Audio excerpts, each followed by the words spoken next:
If you carry a firearm and discharge your weapon in self-defense, you could face hundreds of thousands of dollars in legal fees and expenses.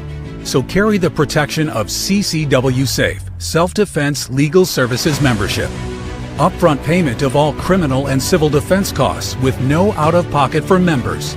Unlimited defense budgets, unmatched legal expertise. Carry the same level of support police officers have. Carry CCW Safe, the highest caliber. And we are back. I'm Chris Evans, the CEO of Survival Dispatch, joined by my good friend, Lieutenant Colonel Doc Pete Chambers from the Remnant Ministry in Texas. Below him, our in-house CIA operative, Jeff MD, author extraordinaire, aka 007, and my friend Major Mike Hall, also from the great state of Texas, and works with Doc Pete. So, Doc, I'm just going to turn over the conversation initially to you, and you can get the ball rolling.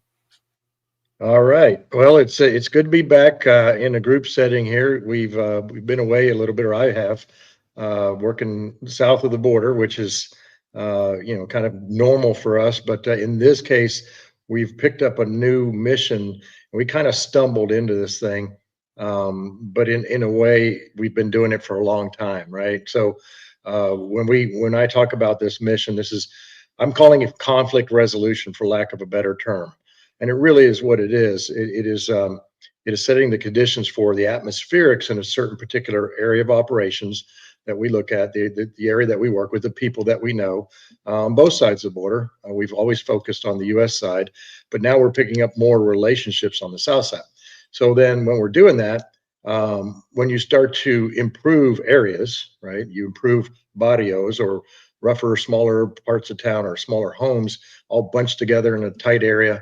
And typically where a lot of your nefarious actors will come out of. It's a big recruiting ground. You got a lot of disparity in their net worth and that value, if you will, on the pecuniary wherewithal side of the house. Now you're going in there and you're meeting with people, and I'm watching what's happening just with the missionaries alone down there. And it just dawned on me, I've worked with missionaries around the world. As a Green Beret, we run into them everywhere. Every country I've been to, you're going to see missionaries, and they walk around seamlessly through combat zones. Now, sometimes we got to go rescue them, right? That's a bad deal too. But these people, we call them the real CIA, the real Christians in action, right? Or they might call them, but they're out there fearlessly, living in these places. And they've developed a rapport with the local community that is the best you can get. Aside from me going in there and setting up a clinic, which I just can't do. I can, but I'm working this operation, counter human trafficking, humanitarian relief, and we are an association of ministries.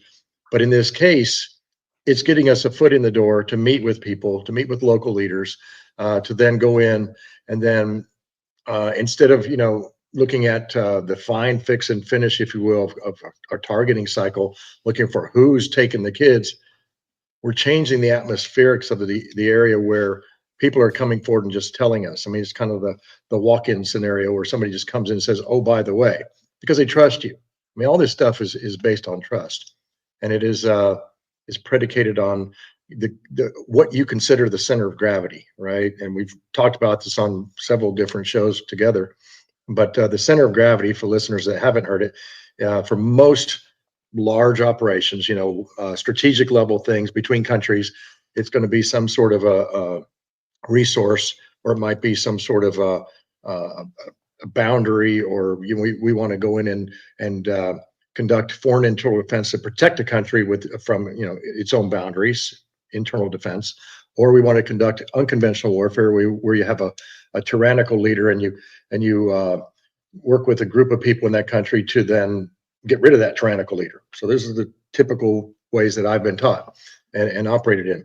But in this case, you're going in and you can, one of the things I've learned is you cannot change a culture, but you can change the atmospherics around the culture, the environment that they live in. And so when you do that, then going back to center of gravity, the center of gravity has to be people, right? It has to be relationship driven. And it's a little bit slower, more tedious of a process. It's not as sexy, right? There's no helicopters in the middle of the night flying in and kicking doors and throwing flashbangs. What this is true relationships where people trust completely, and then people open up and they tell you everything, and they also change their own neighborhoods, right? And so I'm going to tell a story about one here that I can talk about on a border town, and as to this first proof of concept that we finally are getting closing the loop on, and then we'll be able to continue this all the way down the U.S. border. Right now, we've got the first one underway. It's working pretty well. We're seeing some positive changes, and that's what we've been doing. And so it's changed our border operations completely. We still have the counter-human trafficking teams that we work with. We still identify locations, personnel, or people that are conducting these things, hand the information over to the teams. They still fix their locations, and law enforcement, sometimes paired up with our guys or those guys, kicks the door. But that's a kinetic answer to a lot of things. This is non-kinetic, and it's fraught with a little bit of more, you're not going in with the same mindset. So is it dangerous? I mean, it's not as that, but you're out there on your own a lot.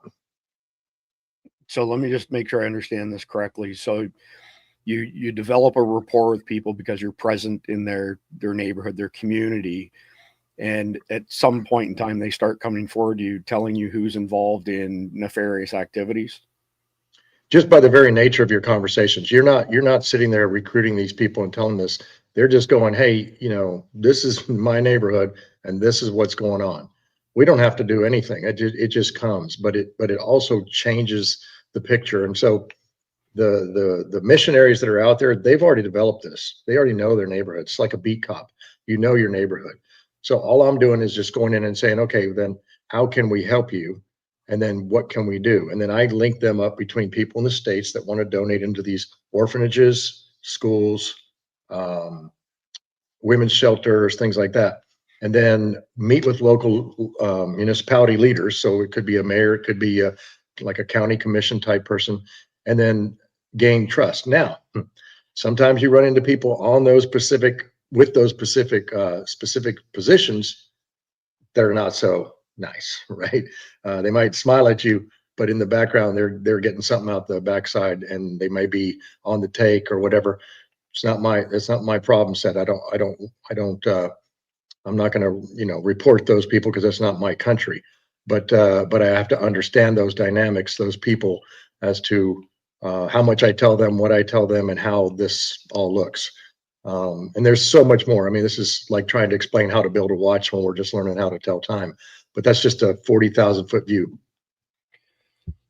So let me dial it in a little bit more then. So you've got these gangs, cartels that have influence in these communities, and people step forward and tell you things like, this is who's running the drugs, this is who's running the kids, this is who's recruiting. Are those the sort of high level topics that we're talking about? That's not, that's not the focus of our talks. These are things that just come through with over time as they start trusting you. They'll tell you, just don't go around this area, don't go down that area. But the thing is that you're gonna, as you become part of this neighborhood and you start understanding it, or this region, you're going to be able to pick up all those atmospherics and all those details, then to pass that on to somebody that can do something about it. And in this case, in this last one, it was specifically with the local municipality. And you got to understand, there are certain parts of northern Mexico where the federales are not good. I'm just going to say it straight. I mean, if you listen to Jason Jones, I believe you might have had him on your show. If you didn't, if you have, then that's good. But he and I agree, and we talk regularly. Federales are a big part of the problem. I watch them from the air as thousands of people were streaming in and watching them, pushing them up to the border to cross into the U.S. in a specific region. Doesn't say all of them is bad. I'm not saying that. I'm saying you've got to know that particular area of operations and what the dynamic is. So when you say city or county politicians, you're referring to Mexican municipal county officials. Okay. And we deal with the same thing on our side. I mean, I deal with sheriffs on our side more so because we do carry our Texas Council of Law Enforcement Credentials. So we do have discussions. I go in Kenny County just about once a month now and talk to Sheriff Coe. But when we're talking about this new push that we're doing, it is primarily on the Mexican side. So just out of curiosity, what are the stipulations as far as Americans crossing the border and being armed? You go to jail. So you have to do this unarmed. Correct. Okay. That's an interesting twist that I didn't anticipate. So that's just the way it is. And, I don't know if you recall I believe he was a Marine, took a wrong turn in Laredo and ended up crossing the border, came to turn around a U-turn. And I've been at that same crossing point. And I've seen it. You can literally turn there, and there was a place to turn earlier, but he went through the checkpoint and then tried to turn, and they rolled him up, and he had an M4 in his car, or AR platform weapon, and spent several, I want to say at least a year in jail. And it was negotiated for during the Obama administration, and they did get him back, but it was a to-do. It was just a mistake. I actually have a vague recollection of that. So the stuff that you're doing south of the border, are you doing similar stuff? Did you say north of the border on our side of the border? Well, on our side of the border, it's just completely, typical for what we do. Anybody that's going to work in an area, whether you're law enforcement or you're security like us or counter human trafficking, you're going to ask a lot of questions to people that live there. And that's just kind of it doesn't, when they know who you are, at least in my experience, they, you got to understand your environment. But if you're talking to people that are willing to give up information and tell you, absolutely. I've had them call me and tell me that house right there is a stash house for kids. And, that's what we do down there. It's not that simple. But it's, we're just starting this one. So we'll see. Maybe it'll change.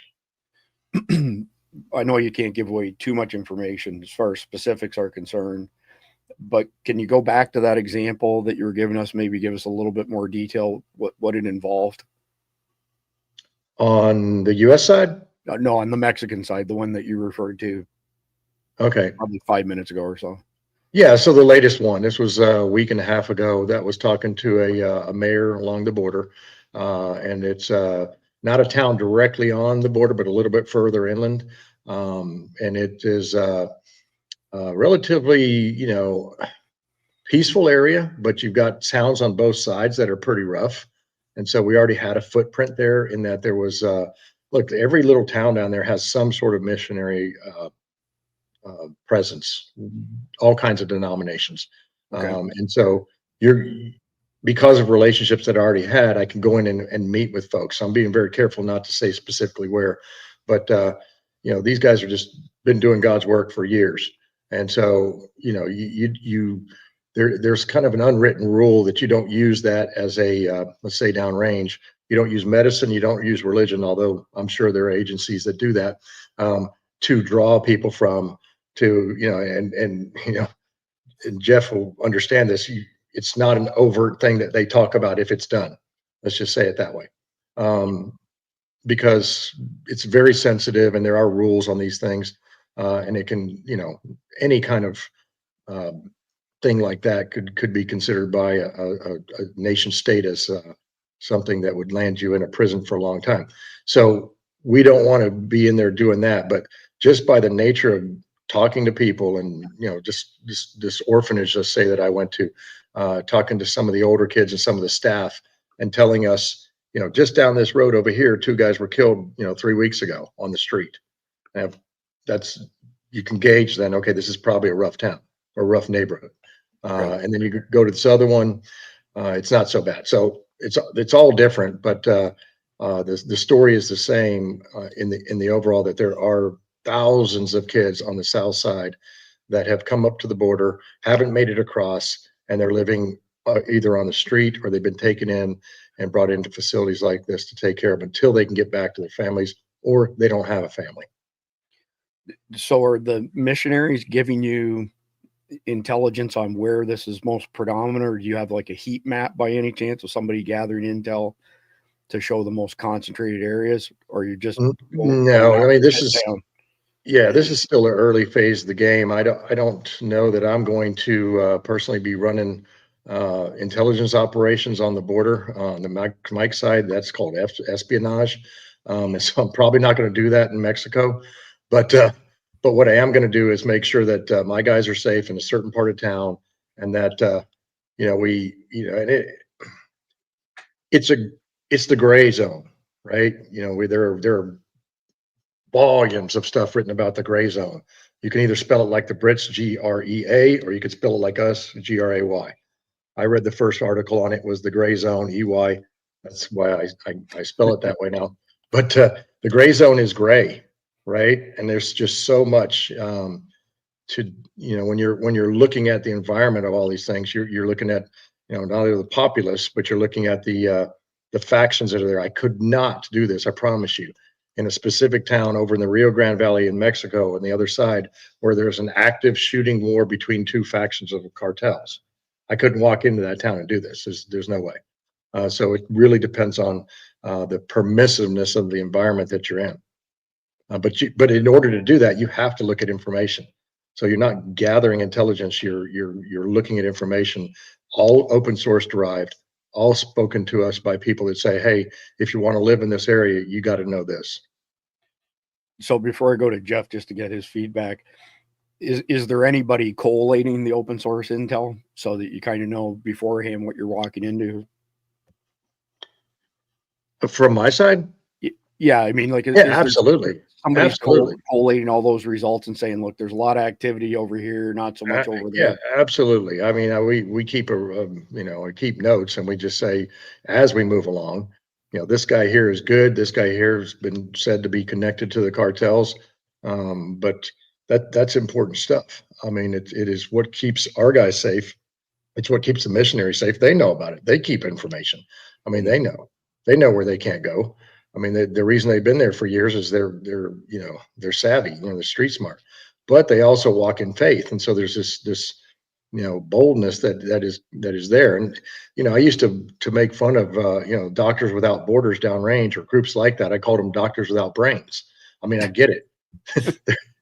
they're great folks, but then guys like us got to go and pull them out of places. And there we are. We're going to go get them. But in this case, it is such a paradigm shift, and it's not new. There's nothing new that we're doing, but what we're doing is just we're being a little bit bold. Yeah, we're definitely doing that. There's no doubt. But what I foresee on our 40,000 foot view is matching up the cities with the U.S. side and the Mexican side, and developing zones that can support kids all along both sides to change those atmospherics, right? And so that we can then, as you can see, or as I might have alluded to, but I'll go ahead and go into the story. As the mayor of that one town says, hey, that little neighborhood over there where those guys are, that used to be a hellhole, and it's not anymore. And so when I see that, then I go, okay, this is working. Now we can help them to force multiply it all the way down the border. And so we're really on the backs of these guys works, these missionaries who don't have that same mindset of fixing the problem on both sides of the border when it comes to trafficking. They're just taking care of the tactical level, individuals in their, orphanages and in their shelters. We're just going a little bit higher step to negotiate with, and then say, hey, this is you. Let's get these people talking, because there's a lot of hesitancy between our two nations. And there's been a lot of, no matter what, I love the fact that Trump is in there. I love it, right? Great stuff. But there's always second and third order effects of things. So if you look at what happened with the tariffs on the South side, you got a bunch of pissed off locals who are saying, I can't even get across anymore with my green card, because the border crossing now takes me 4 hours to get across, because every truck is getting checked for fentanyl, right? Because the president of Mexico said, hey, lock it down. So they got the Mexican military up there stopping trucks, shy of the border and checking for it, which was part of the deal, the tariff wars. And so that's a second and third order effect. Does it change anything for me? No, it doesn't. It takes me longer to get back too, but it is what it is. I haven't decided to walk across the river yet. I'm still debating that. So have there been, tangible results of interdiction on the Mexican side by their military looking for drugs? Is it pretty much shut it down, or did they get a few hits and kind of set the pace? Yeah, they did. I mean, according to the locals, I didn't witness any of that, but I don't have numbers on that. But empirically, and in that region that we were in, yes, that seems to be a decreased amount. We would have to talk to law enforcement on this side to know really what's being shared. Jason Jones does speak to all those and has done ride-alongs with them. It'd be great to have him on sometime and to see, how he could then dovetail into the discussion that we're having. But I have these discussions. He goes to church with me down in Central Texas, so we meet about every few weeks. We'll link up. Yeah, I don't know him as well as you do, but I have met him. He's a super nice guy. Last question before I go to Jeff. So if you uncover intel while you're operating south of the border, you have contacts there that you relay that to that can then take action on it? Somebody you're liaised with on the Mexican side? Not official liaison, no. But yes, I mean, if I had to, I haven't had to do that. But in my meeting with my local official, I just told him, hey, I'm here. If I see something, I'll say something.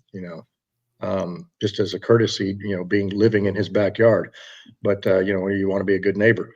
Yeah, we haven't officially set up anything on the Mexican side. On the U.S. side, absolutely. I'll go and sit down with my guys in the Texas Military Department and tell them everything I see. I have no problem with that, because that's how they get depth of knowledge as to what's going on right across the border. Yeah. So I lied. One more question. So when you go south of the border, what do y'all have for accommodations? You stay in hotels? Do people put you up in their homes? Do you have trailers? No, the missions have houses all over the place. I mean, they have warehouses. You can stay in one of those. There's we'll call it, lack of a better term, a safe house, but it's really just a missionary house. Gotcha. They might have 5 or 6 people staying in a house that holds 8 or 9. Okay. Yeah. Fair enough. Jeff, I'd love to hear your thoughts living in a border state, plus the gray zone stuff, which you did work the border at one point. Yeah, I mean, I worked from Brownsville to El Paso, my last gig, and that was before the border went wide open. But being from Arizona, I mean, we used to go down to Mexico all the time when I was in high school and in college, and it wasn't a big deal. It was safe. That's before the narcos were really taking over everything. And and people don't realize there's a lot of families that area is just where they're from, and they're on both sides. And I had one of my best friends, my roommate in college. He was from Nogales, and his mother was a Mexican national, but his dad was a Mexican national, but his mother was an American. And his grandmother had lived in Nogales on the Mexico side. Now she lived in Nogales on the American side. And it wasn't a big deal. Everybody, to them, the border was an imaginary line that some people who get paid a lot more than them drew on a map, 150 years ago. Still everybody's family. And they want their communities to be safe too, because they got to live in them. And I think they're really looking for an opportunity to improve their lot and to improve their towns, because that's their home. And I think if we can get this thing kind of settled down, we get the narco and the human trafficking down, and take control of the border, and then have enough of a presence at the border crossings where they're not going to try and drive a truckload of fentanyl through at a border crossing, because they know they're going to get searched and seized. Then the people who live in those areas can kind of return to a somewhat normal life. I mean, like I say, we used to go down to Mexico all the time. We'd walk across Nogales, did all of our Christmas shopping down there. The Mexicans would cross and they would do shopping in the United States. And there was a thriving community there. But it's been between the violence and the drug trafficking, and it's really devastated a lot of the border towns. Their normal economy has just been ripped to shreds. Really has. So, general question, any of the three of you are welcome to answer it.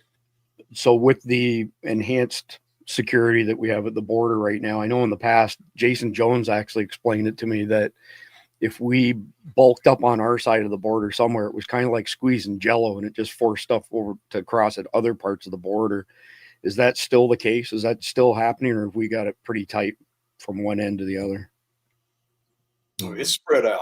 It's spread out. The Texas Army National Guard has done a good job over the past several years of spreading those forces out between El Paso and Brownsville. There's much more base camps now. We have the proper amount of soldiers. I say proper amount. The amount of soldiers that we have been given that are being used effectively on that side. As far as the actual length of that border, it's 600 miles. 600 miles just in certain sections that you're going to need drone coverage and things like that. Like we've talked before, Chris. So we often talked about the DMZ pushing in a DMZ about 20 miles, and there's your answer. And man, and Jeff, to caveat off you, man, I remember back in the early 90s, mid 90s, we'd go over and rodeo. We'd go over to Kuna and rodeo. We did that a few times a year, and we always knew where the places were to cross with your driver's license and a $20 bill, and no harm, no foul. And then about 2010, when I was a state trooper still, we started it, and Jason Jones and I grew up in almost the exact same era. Graduating in 2005, and then, but that border has changed so much from Operation Border Star to Operation Lone Star. So this thing that we're doing now with the ministry, it took me a minute to get my mind wrapped around that, but it makes complete sense for the paradigm shift. I mean, what's changing? What's changing other than tightening the screws? But how do you keep it from changing from this administration to this administration to this administration, the back and forth with the liberal and the left and the right? There's no middle anymore. There's zero middle anymore. There hasn't been for 20 something years, right? We can all agree on that.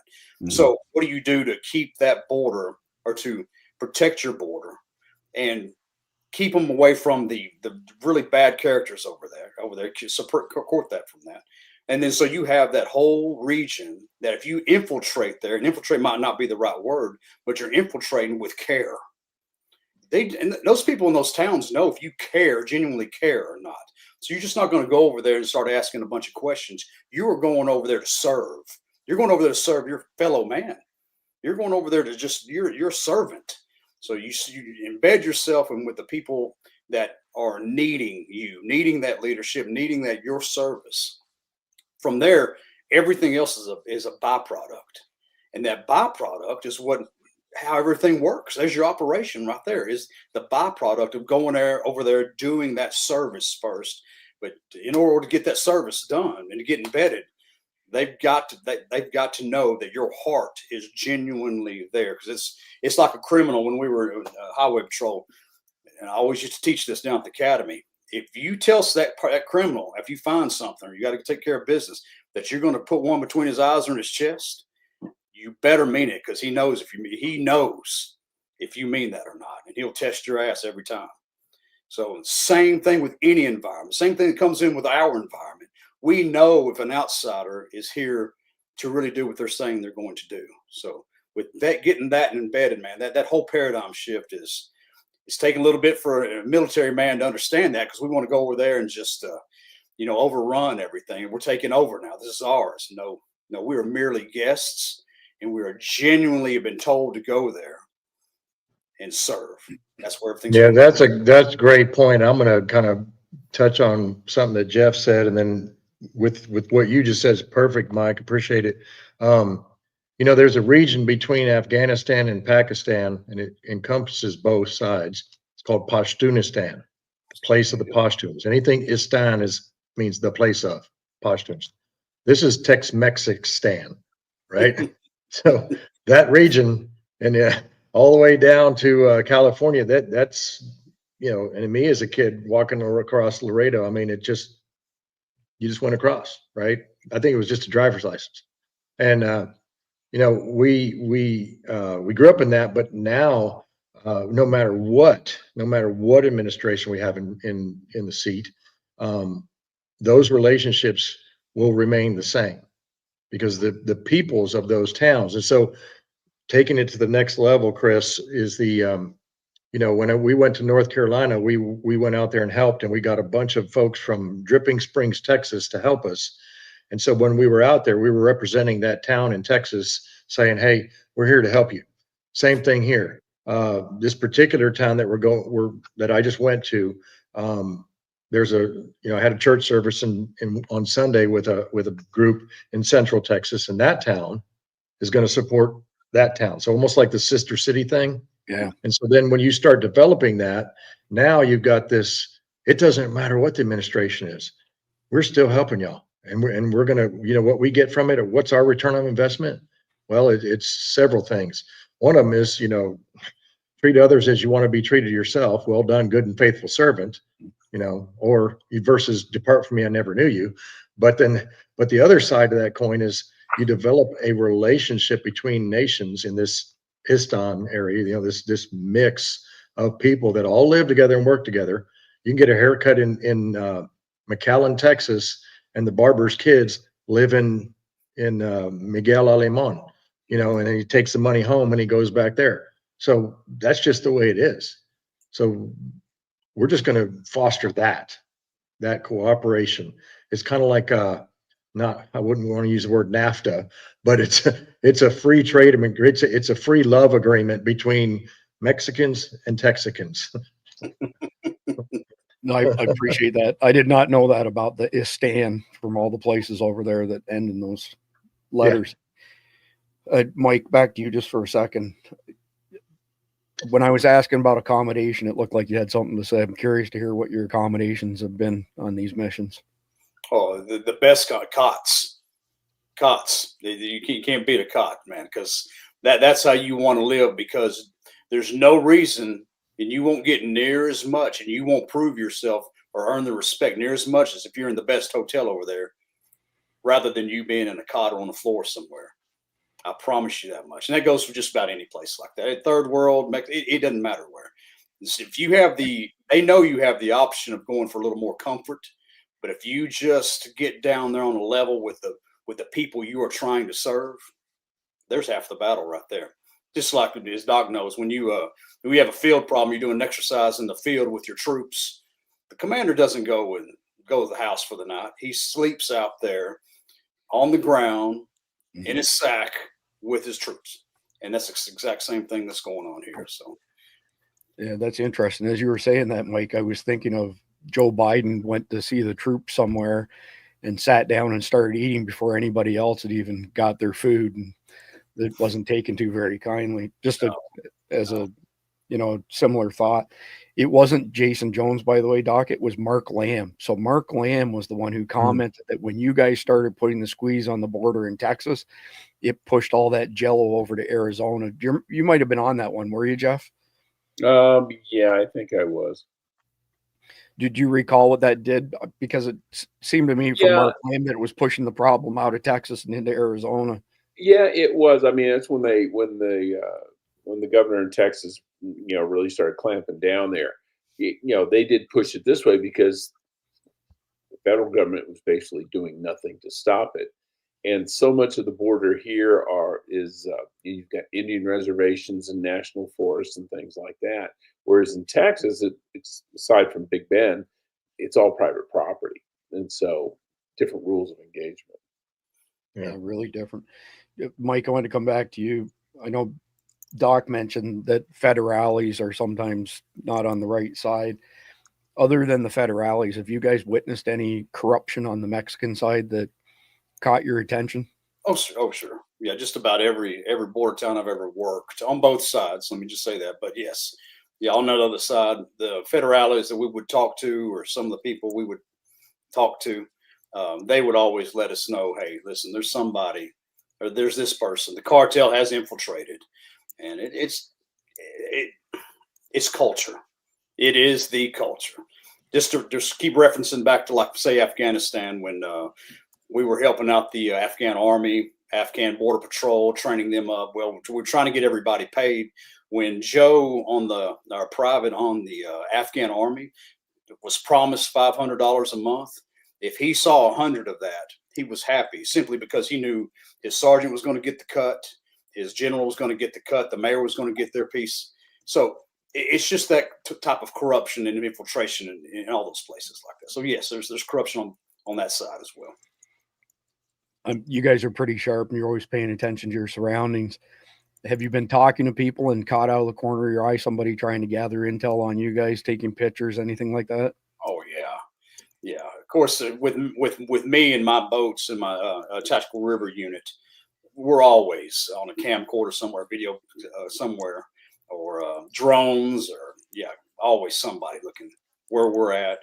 We've intercepted a lot of radio traffic, which is really cool. We brought the MI team out there for us, the military intelligence team out there with some of their SIGINT material and concepts, and even DPS ran some stuff for us. But yeah, they were talking about, oh, here they come, here they come in the Rojos, and then the red boats. So they'd know where we were at, and we, of course, we'd counter that with a little misinformation, and that's how we got a lot of our busts that way. So just out of curiosity, you're not running the boats up and down the Rio Grande right now, are you? Or they are. Yes, sir. You are. Yes. Okay. Oh, yes, I didn't realize. I thought you guys were further inland. We're running some boats. We're running both Zodiacs and the Red Rafts. So we're still doing a little bit of that, and it just depends on your command unit, your TAC, or your task force, what that commander wants. Because about 6 months ago, had a few commanders that just wanted that presence there and no motors running. So I had to excuse myself out of a lot of those conversations. So I just want to clarify this so I know I'm right. Is this the Texas National Guard or Texas State Guard? Oh, no, National Guard. It's Texas Army National Guard, yes. Okay, it's National Guard. That's But y'all have a state guard as well, like us in Florida, correct? we do, yes. Have they been deployed on the border recently? Yes, yes, sir. They have been deployed. They're just about everybody that they could muster up. And they do a lot of the supplement. I said, because it's very important work, sustainability work, and the logistics and the border camps, the camps for us. So they do a good job. They do a good job. I didn't realize that you're running Zodiacs up and down there. Somebody, Doc, I can't remember who it was when we were at Mar-a-Lago together, made a comment that there was an island right behind Mar-a-Lago, and they felt that was a concern for attacks to happen against President Trump from that island. Did you happen to see that out the back of Mar-a-Lago? No, I didn't see it, but I would imagine they got it pretty well covered. But I mean, you're gonna have a lot of armchair quarterbacks out there talking about the what if. I mean, but what if somebody walks through the woods and walks onto a golf course and carries a gun? I mean, it happens. So you can't rule all that out. No, I just have this vague recollection that somebody, it might have been Mike Hall, discussing. Yeah. You sent me some pictures of your boats way back when, if memory serves me right. Yeah, that's what I was thinking when we got that intel that the surface-to-air missiles were over here. Right. Talking about where they could possibly be launched from. Yeah, we mentioned that. That's right. That island over there. Yeah, I don't have Alzheimer's, but I got some timers. Sometimes I remember, sometimes I forget. Better than I am. Yeah. So, Doc, I'm curious. Has there been tension at all between government officials at that city, municipal, county level across each side of the border? Have you seen any conflicts like that, or is it pretty cooperative? Yeah, I would say I've heard of just like I said, when and this was specifically at the mayor's office, not with the mayor, but with some of the staff, just talking about what the tariffs are doing. And it's really, because I'm just asking questions like, has it been harder since Trump has come into office? And they're like, yeah, it takes us 4 hours to get across the river, and a lot of our people go and work over there and going to come home for the evening. So yeah, it is a problem set that creates tension. And I think that the way that they did it was almost a passive aggressive, like, okay, we're going to have a couple privates here stopping every single truck and opening it up and stripping it down. And so there you go. I mean, it's a game to some of them, but the ultimate result is it does slow down commerce, and that does cause some tension. That's what I saw. So I haven't heard of anything else, but I'm sure that every border town has its own flavor. Yeah, fair enough. So kind of in the same vein, Mike, I wanted to ask you, since you're in the active duty National Guard, what has changed since the cartels were designated FTOs, foreign terrorist organizations? Has anything changed, or is it still in the planning phases, for lack of a better term? It's still planning phase, number one. Now, I'm sure there's things going on that I don't know about, that I'm not privy to, quite certain.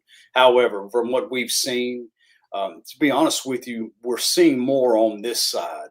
I know Cash Patel and his boys have done some major hits over here in Texas with some major houses over here. So, or I should say some safe houses and some drug compounds and things like that. I do know that. I've gotten that intel. I've actually been invited to be on one of those raids that was out in West Texas. That was very fruitful. It wasn't just for, it was for undocumented. It was for all kinds of stuff, right? So, and I've seen a lot of that, but not a big push just yet. Although that takes a hell of a lot of planning too, because a lot of civilians involved, as you can imagine. So, yeah, I could just imagine. Doc or Mike, have either one of you seen any conflicts happen recently, especially when you're south of the border, like conflicts between cartels and law enforcement, conflicts between our National Guard, Mike, and cartels, or is it kind of simmered down for the time being? From my point of view, it's simmered down. We saw them about every third night when I was down there 3 years ago. It's gone by fast, but yeah, 3 years ago was 2022 October. I left the border, so you know, it is simmered down a lot. I mean, it used to be a fireworks show every night, about every third night on the Rio Grande Valley side. I haven't heard of that happening. Mike, you're privy to current operations, but I haven't heard of it. Not you're right. Not as much as it was even a year ago, year and a half ago, I should say. Yeah, the every third night thing, absolutely. You could be. It didn't matter where you were at, Eagle Pass or Del Rio. It didn't matter. There was going to be something going on over there, even if it was something that you had to find later, which was a lot of the bandits that moved up with the migrants. We had a really bad problem in Task Force West over in Del Rio and Eagle Pass, where these outlaws were penetrating cartel land, robbing and raping and slaughtering the migrants coming over trying to get across. But the cartel took care of that while we were there. So you get a lot of that. So you just find the bodies in the river, and you know, it was a daily thing. We were locating, reporting daily or nightly on a lot of those bodies over there. So just while you're on that topic, Mike, did anybody on our side, did we have any casualties on our side during these firefights that were frequent before Trump got in office? We have one or two that are still under investigation or still open. So I can't, and again, I'm not very privy to it, even though I'm the provost marshal down there and I get that intel. Yeah, they're still cleaning all that up, but no deaths, no MI. Fair enough.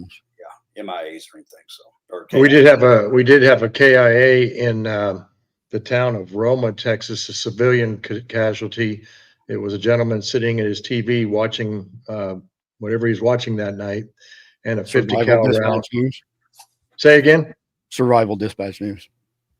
Watching Survival Dispatch News. He wasn't wearing his body armor while he was watching it, because a 50 cal round went through the wall and ended up going into his belly. He survived, and then he passed at the hospital. But you know, that's you know, what are the odds of that? 100% for him, but you know, that's it.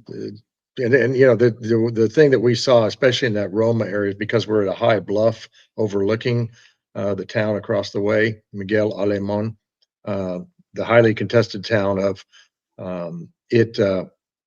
every once in a while some belt fed would let loose and would go over our guys' heads at the listening posts, you know, the observation posts on the border, and you know, end up in town. We were down there when Bill Malugin was actually reporting from the border, and he just got done saying, he was Fox News, and he just got, and I love him to death. He's a great guy. Took him around for a couple of days, showed him some of our points, but he goes, and I'm reporting from the border here with this certain colonel, and he was talking to one of my colonel buddies, and as he's doing it, literally a salvo of tracers goes across, and it's just dot, dot, dot, dot, dot, dot, dot. And he's like, it's awful quiet down here. Just got done saying that, and literally and he caught it on live. Wow. And the colonel did a great job. He goes, oh, there's a 50 cal. Anyway, so about every night, you know, for a while there, it was just about every night. And so, you know, it was not aimed at our guys, or maybe they were terrible on their tripod, but, you know, setting their elevation, but it was over their heads and went into town. Yeah, that's crazy. I want to go back, Doc, to your comments on Afghanistan and Mike's as well. I know that you're a liaison in a lot of situations, Doc. That's kudos to you. That's quite a feather in your cap. You haven't seen any conflicts in Mexico that are super bad just yet, but do you anticipate that you would have to slip back into that role and potentially broker peace between a couple different parties by chance, like with cartels, gangs, federales, Mexican police, American troops, you know? Yeah. I mean, there's a lot of players. should the need arise, I definitely at the local level with, let's say with the, the orphanage, whatnot, there's a guard standing out there, and, if he was to be receiving some kind of threat or something like that, we could definitely step in. I'm not going to go out there looking for it, unless I know that it's going to be a safe meeting. We call that a high threat meeting. And so if I'm going to go link up with somebody, I better make sure I've got, the appropriate, because it's not wise to step into that stuff without doing your homework. Yeah, I wouldn't imagine. So again, I know that you've been involved as a liaison on that stuff, and you're pretty good at negotiating. Yeah. Oh yeah. I mean, they identified it early on as a, kind of a secondary job for me because I was, both a Green Beret and a doctor. So I was good with talking to patients. So I guess they figured that out. I don't know. That's what I ended up doing. Then they sent me to the FBI school for crisis negotiation. So, the guy that gets on the phone and talks to tells the SWAT team, just send them to the window, turn them, I'll move a little to the left, right there. Okay. But, just joking, but who knows? But so that was my job, and it was great. I always had, the ability to go into a region and kind of under a kind of truce flag, if you will, talk to people. I was the kinder, gentler guy. It's people are people. That's one thing I have noticed between all these conflicts is people are people, and there's only certain reasons why they do things. And Jeff could probably elucidate on that pretty well, as to somebody that worked in his world. There are reasons why, and there are some main ones, and that's either you get recruited or you become bad, or you go help with the good guys out. But for what reason? The one parallel I'm seeing between what you've described and what Jeff did when Jeff was CIA, he was unarmed, much like y'all are right now in this current role, and that definitely has to change the engagement in my mind. It's got to set a different tempo, different set of rules, definitely kinder, gentler negotiations as opposed to rolling in heavy. Just curious, Jeff, on your experiences on the border with this stuff. Well, yeah, I mean, we didn't. Now, the only time I ever carried a gun was in Afghanistan, and of course, there it was just strictly for self-defense. But I think when you're trying to recruit someone to do, the right thing, doing it with a gun on the table isn't necessarily the best way to go about it, because you want them to make that decision not out of fear or intimidation, but because maybe it's going to be right for them in some shape, form, or fashion.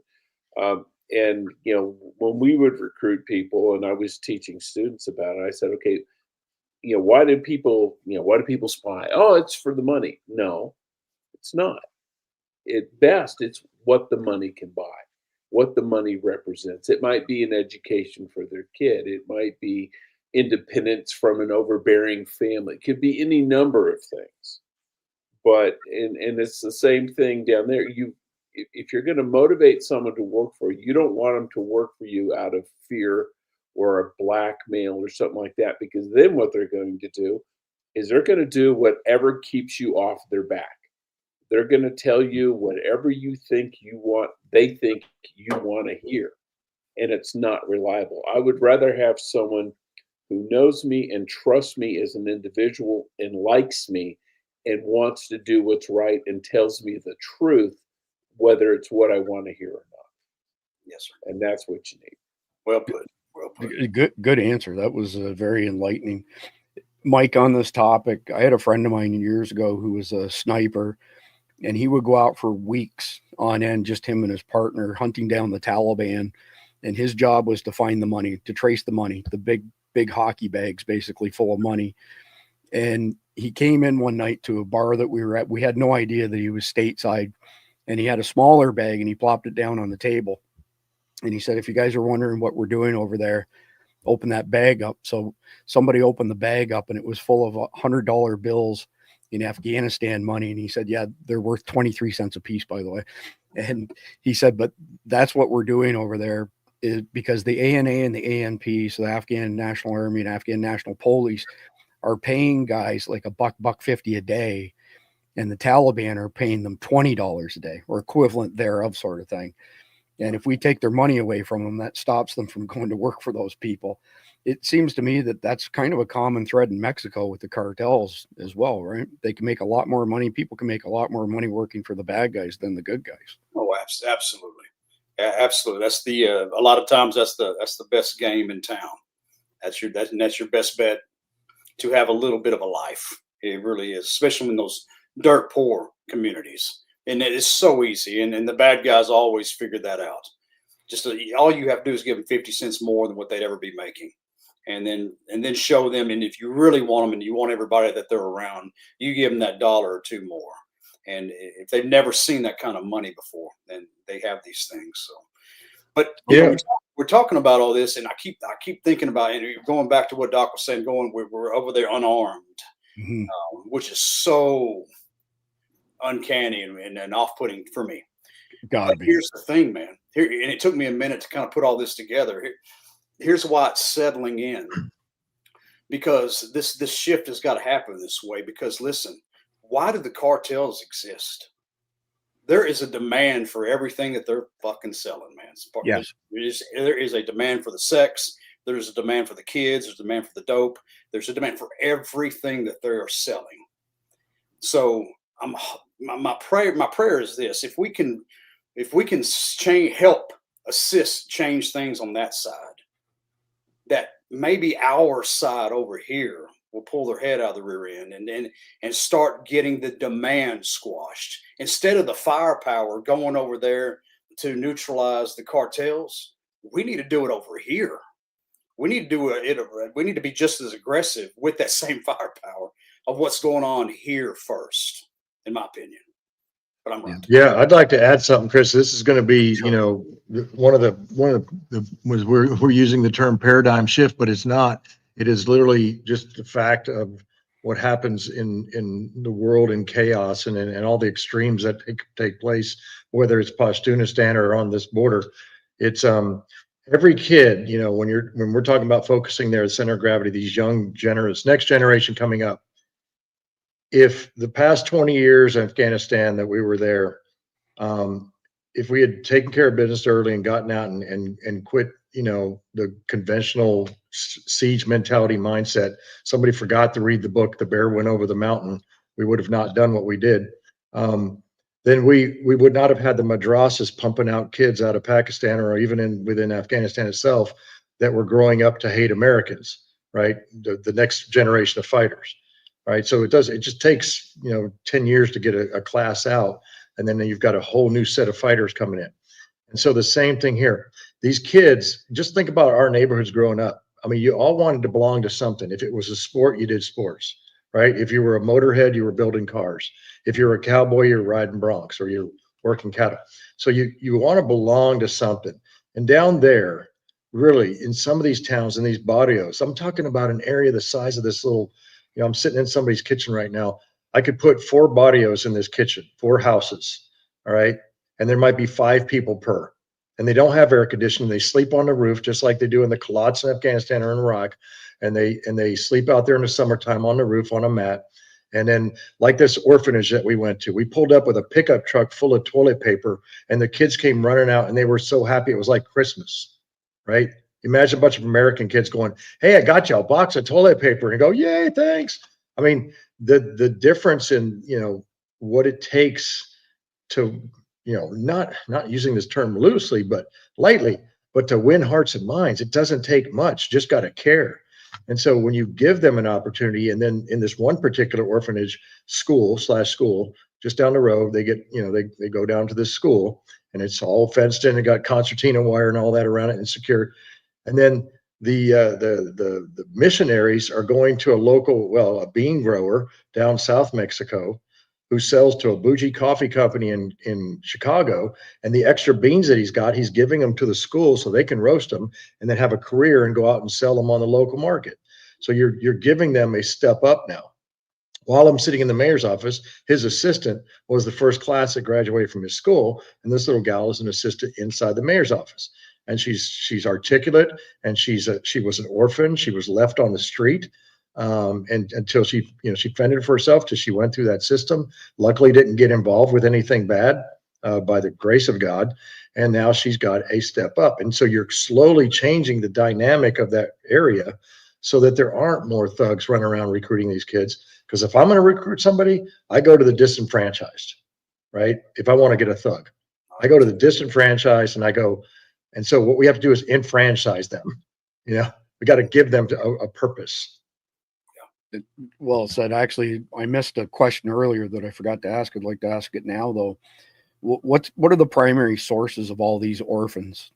Like, how did most of them end up orphaned? Were they, held captive for child sex trafficking purposes? No, that's the minority. I only ran into one like that in this particular, I don't have the demographics across the board, but in this particular case, no, there was just one. Most of them are just given up. They're not wanted. Some young mom, no dad around.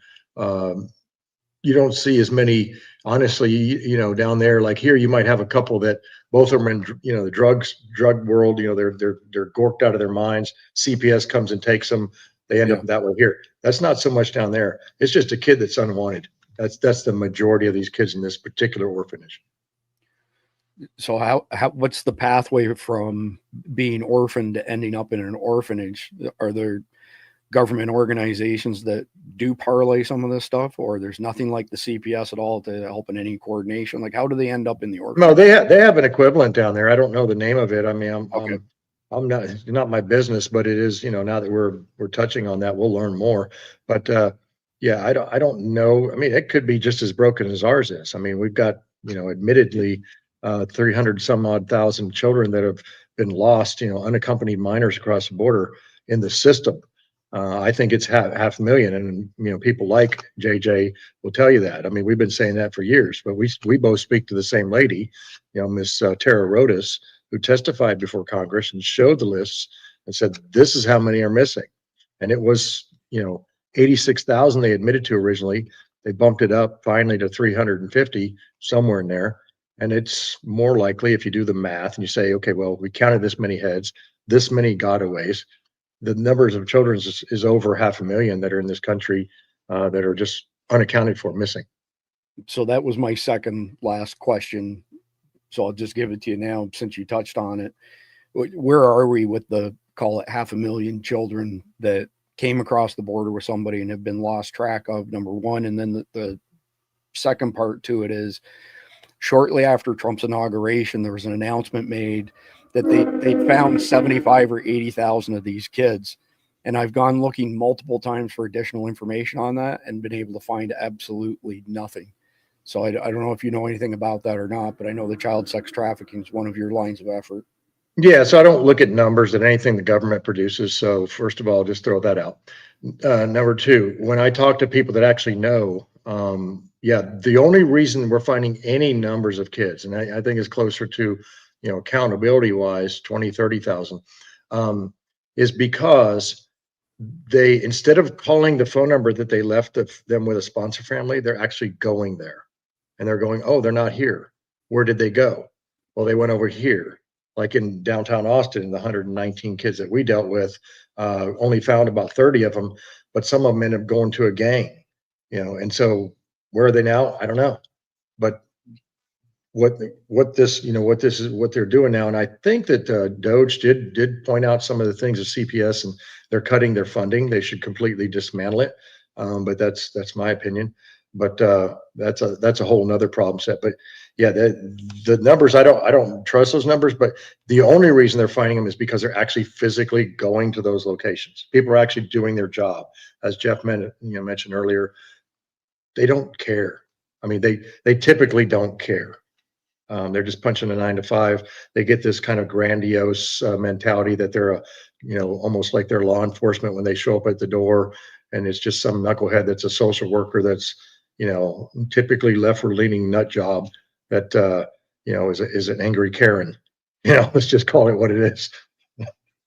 So it wasn't James O'Keefe, but it was someone like him who specializes in doing undercover videos. And before Trump was inaugurated, this person interviewed essentially a couple of people without them knowing they were being interviewed, and they both worked in some agency, and I can't remember what the agency was. What I do recall was that the Department of Homeland Security was given something like 72 hours from the time a child came into their custody at the border to pass them off to another agency, to get them squared away somewhere else.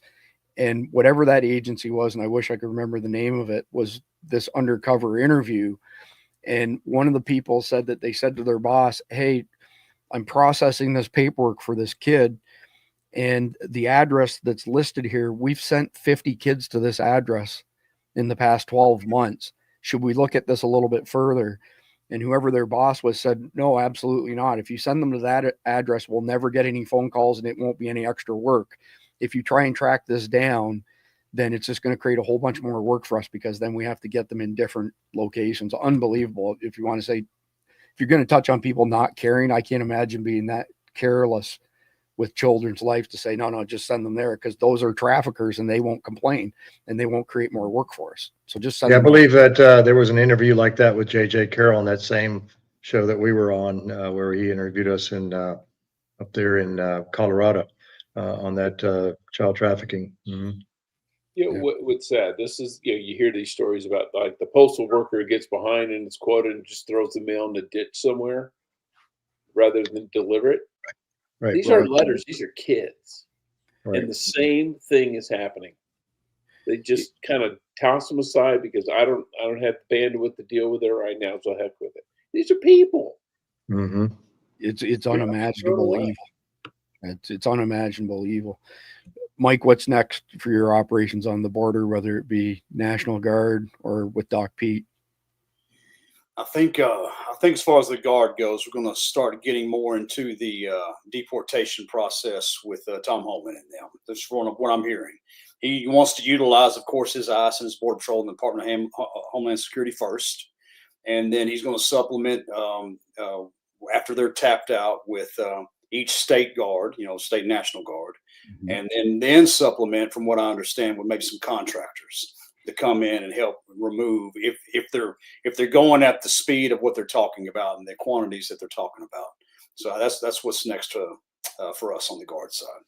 Well, appreciate that. Where's regular Army coming into this? Because when I drove to Texas, a month or so ago, a couple months ago, we stayed at a hotel in Van Horn, and in our same hotel were some young, obviously military guys. And I asked them, I said, where are you guys with? Where are you from? They go, they're 4th Army Infantry out of Fort Carson, and they were on their way to the border. Now, I don't know if are they just backing up people on the border? I mean, are they just securing the borders, and which is great, because then that frees up other people to go to, deportations and interdictions and stuff. But how much is the Army involved down there? They're doing a small percentage, to answer your question directly. Very small percentage, but they do bring in to also supplement the numbers and different skill sets too, because that 4th might have been, they could possibly have been infantry, but they also might have been some SIGINT people, some MI people too, that could get put down in some of these joint operation command centers down there, which would probably be the case. And they just come on like Title 10 or Title 52, a certain type of order, come in and work that area. But I haven't heard anything about active duty just yet, and I'm quite. What that tells me is that we're probably just making sure that our active duty is fully battle ready for what's potentially coming down the pipeline on a world scale. 2 questions for you, Doc. Same question I gave to Mike. What's next for you in particular? And the second one is, we've got some mutual friends who are close to Tom Holman, and they've told me that Tom Holman's pretty frustrated with his lack of resources. I'm just curious if you've heard the same thing. He wants more resources so that he can ramp efforts up. Right. And that was the intent. We had conversations through other intermediaries in the beginning of all this, when he became the border czar. And yes, he did want to be a lot further along right now. I don't know what the holdup is. We typically see most of the time there's a holdup. It has to do with things having to do with rules of engagement or authorities, because it's, lawyers get involved. That's typically what happened to us down in Texas military department when it came to going hands-on when we were, when I was on the border in a uniform. So the next thing for us is to continue what we're doing, continue plussing it up. And then I've made, arrangements with the facilities on the U.S. side to link up with the facilities on the Mike side, the Mexico side, to then get to know each other, because we've got food shelter over here, we got this over there. They can help each other, because every once in a while you get a kid on the U.S. side that you really could be closer to their family and get them a quicker streamline into getting placed appropriately back, if we can do it that way. Because it's all about these relationships I'm talking about. And so that's my job, is I'm going to continue to liaise, if you will, and to network that.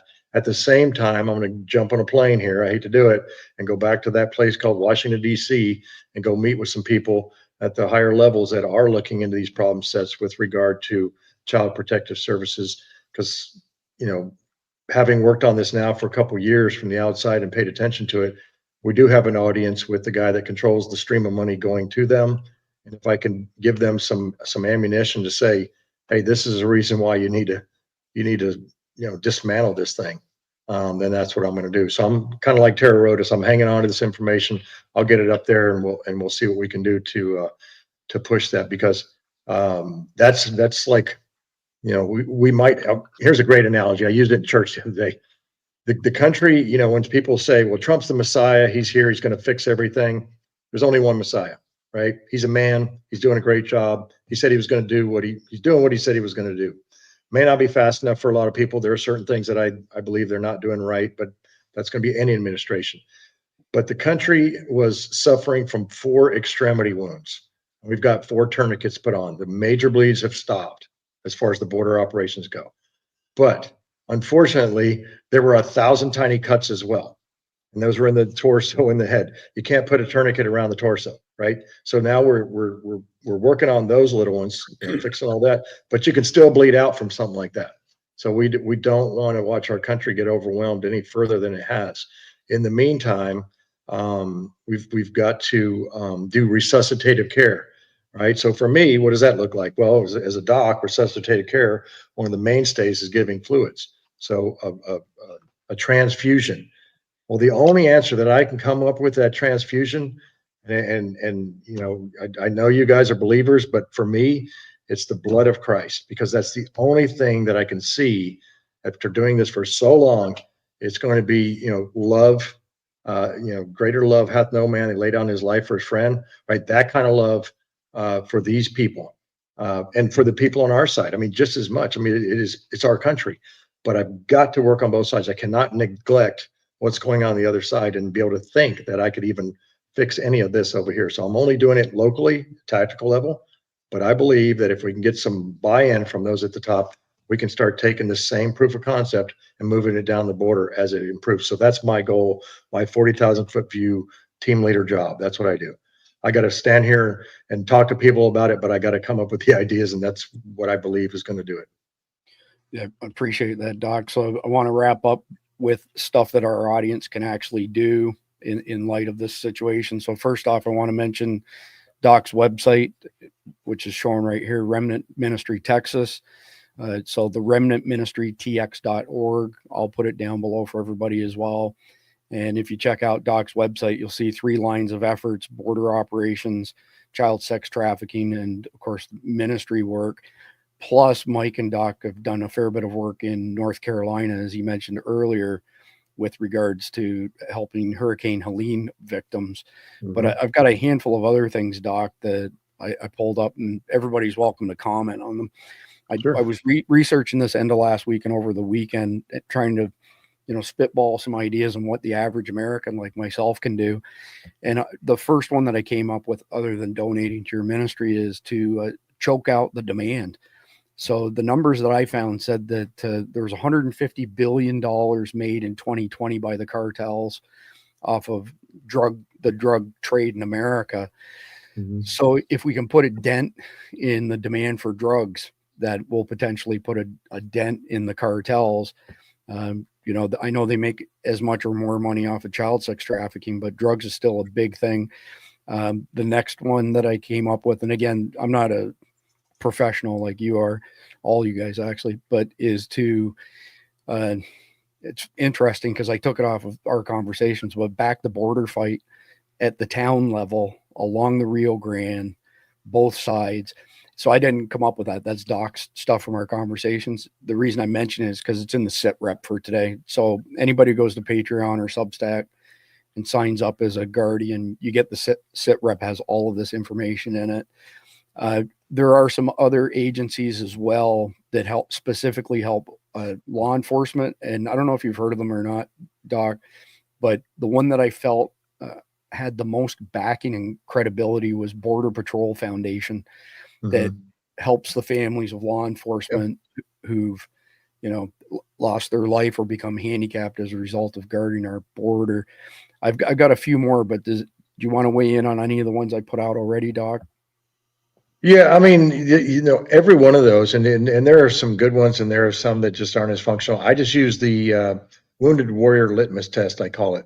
When I first came out of, you know, Longstool Regional Medical Center as a wounded guy and came back, Wounded Warrior stepped up and they gave me a little bathroom kit so that I could, you know, have some soap and a toothbrush and all that. And it was great. I'm like, hey, thanks a lot. Really appreciate it. But then hey, can you come and speak for us? And went down to Tampa and spoke at this deal. We raised quite a bit of money for that deal.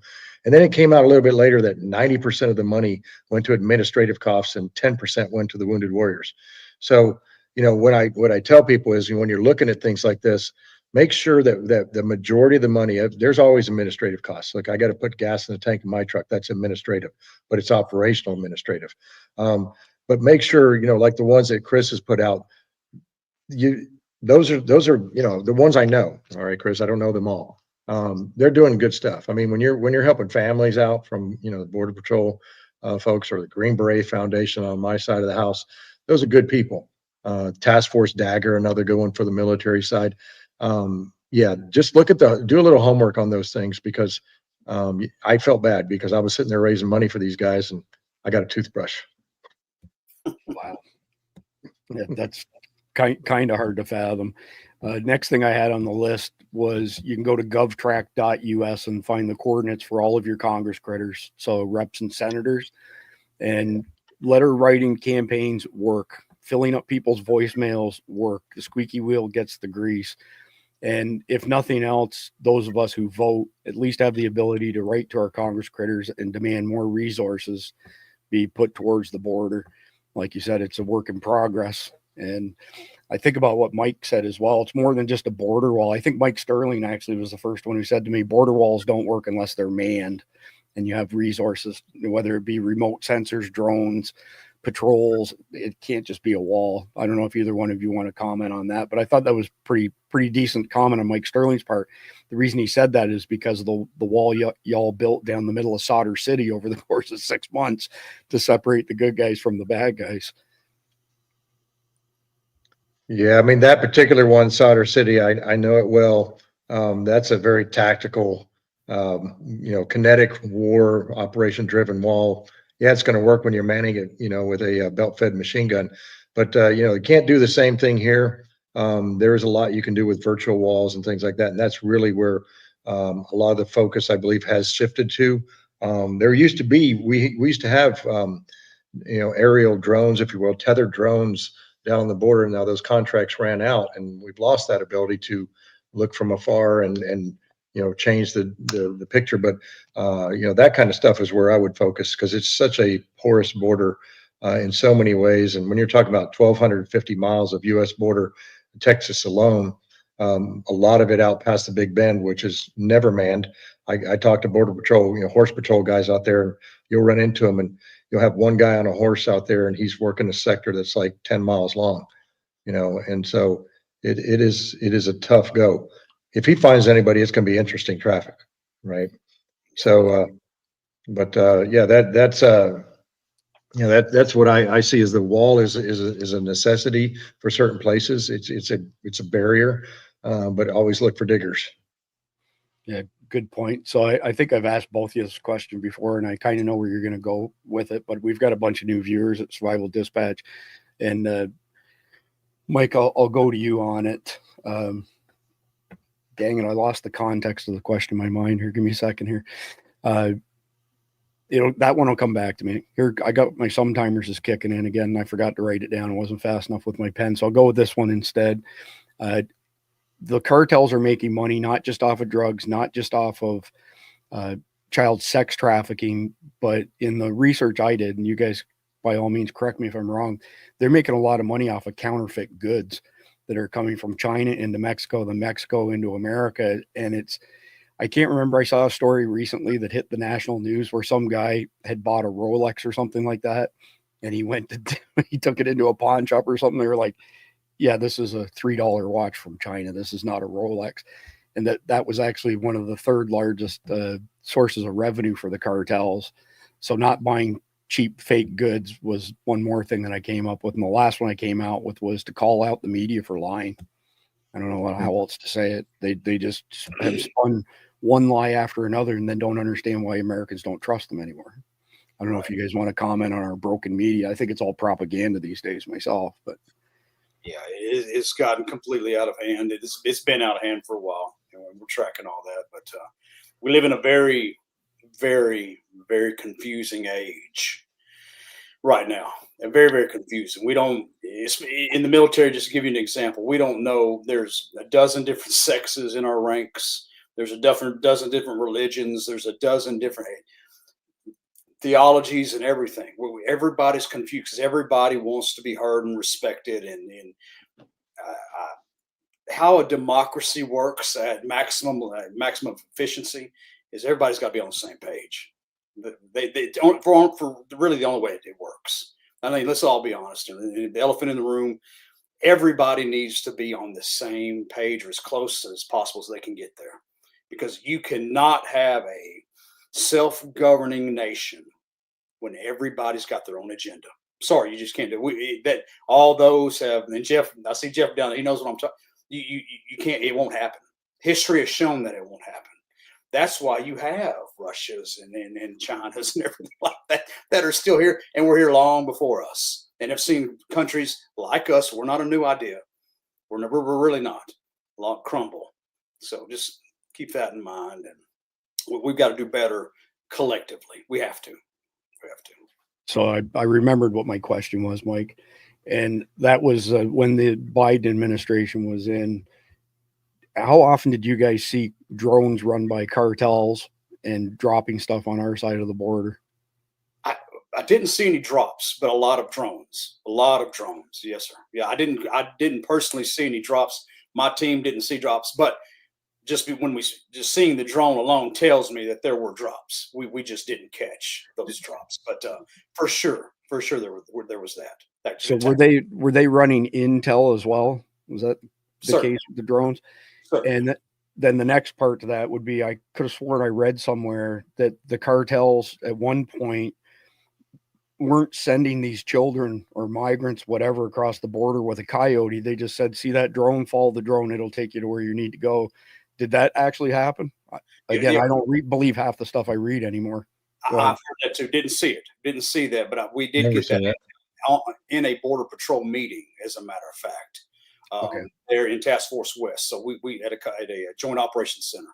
So we did get that intel that they, I can't remember what they called that tactic, but yeah, it was like guiding light or something like that. And that makes sense. True thing. So that's real.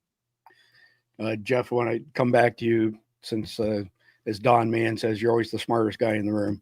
So what else can we recommend? Definitely. The only reason I say that to Jeff is because it drives him nuts when Don Mann says that. Yeah, what else? Guy in a one whole outhouse. What else can everyday Americans do in light of these changing dynamics? I think Doc Pete kind of hit it on the head. The demand side, it's like everything they bring in, somebody's buying. They're not bringing that stuff in to give it away. They're not a charity. They're bringing in fentanyl because they mean to sell it. They're bringing in cocaine because they mean to sell it and somebody's going to sniff it. They're bringing in weed, they're bringing in kids because somebody's going to buy that. And that's what's even more disgusting to me.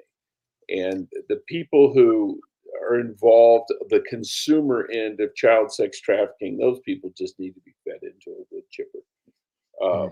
But I think what we need to do is we need to focus on that, bring some very high profile cases where give these people, try them in Florida and give them the damn death penalty, and then watch demand say, wow, this used to be a crime I didn't have to worry about. Now they're going to fry me an old Sparky. Yes. Maybe I'll rethink this one.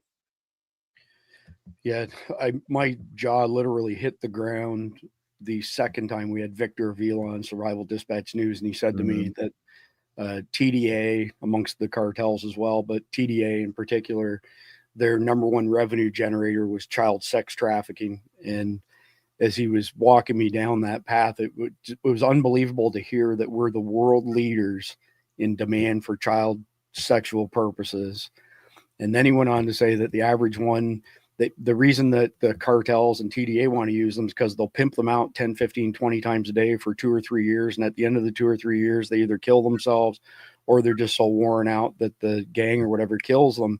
But JJ Carroll and I had a conversation on this, and he said that the range per year for these children being sex trafficked was anywhere from $250,000 to $750,000 per year for the gang that's pimping these kids out. It's huge numbers, and it's unbelievable that we're the world leaders in child sex trafficking. I still have a hard time getting my head wrapped around that.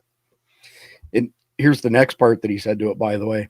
He also said we're also the largest exporter in the world of children who've been sex trafficked. And so my follow-up question to him was, are you telling me that it's easier to bring children into America and then send them abroad than it is just to send them direct from whatever country, they originated in? And he said, yeah, absolutely. There's just nothing in place to catch the large scale that we've got going on. Scary stuff, disgusting stuff. All right. Well, that's the end of chapter 1. Appreciate the update, guys, and be safe across the border. Jeff and I are going to dive into chapter 2 here in just a second, so hang with us. But Doc, appreciate your insight. Mike, thank you. Good to see you. Thank you, brother. Thanks, guys. It's great to see you guys.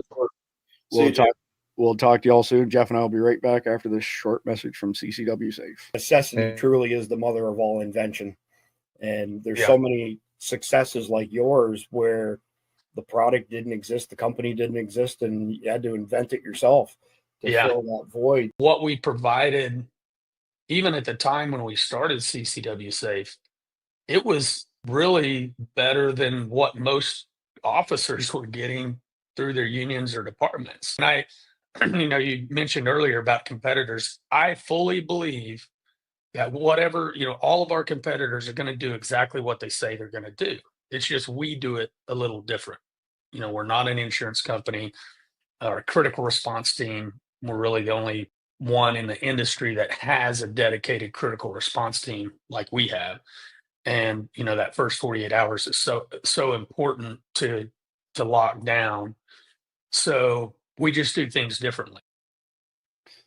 So we're running a little bit long on time, so I may not play all of the videos that are in today's SITREP, but I'll try to get to as many of them as I can. I do want to say with regards to CCW Safe, if you have self-defense insurance, keyword insurance, I would highly encourage you to look at the recoupment clause in your self-defense insurance, which states that if you are convicted of a crime or if you plead to a crime, that you owe the insurance company back every penny they paid out to defend you. Typically around $400,000 is what it costs for an attorney to defend you in a citizen-involved shooting case.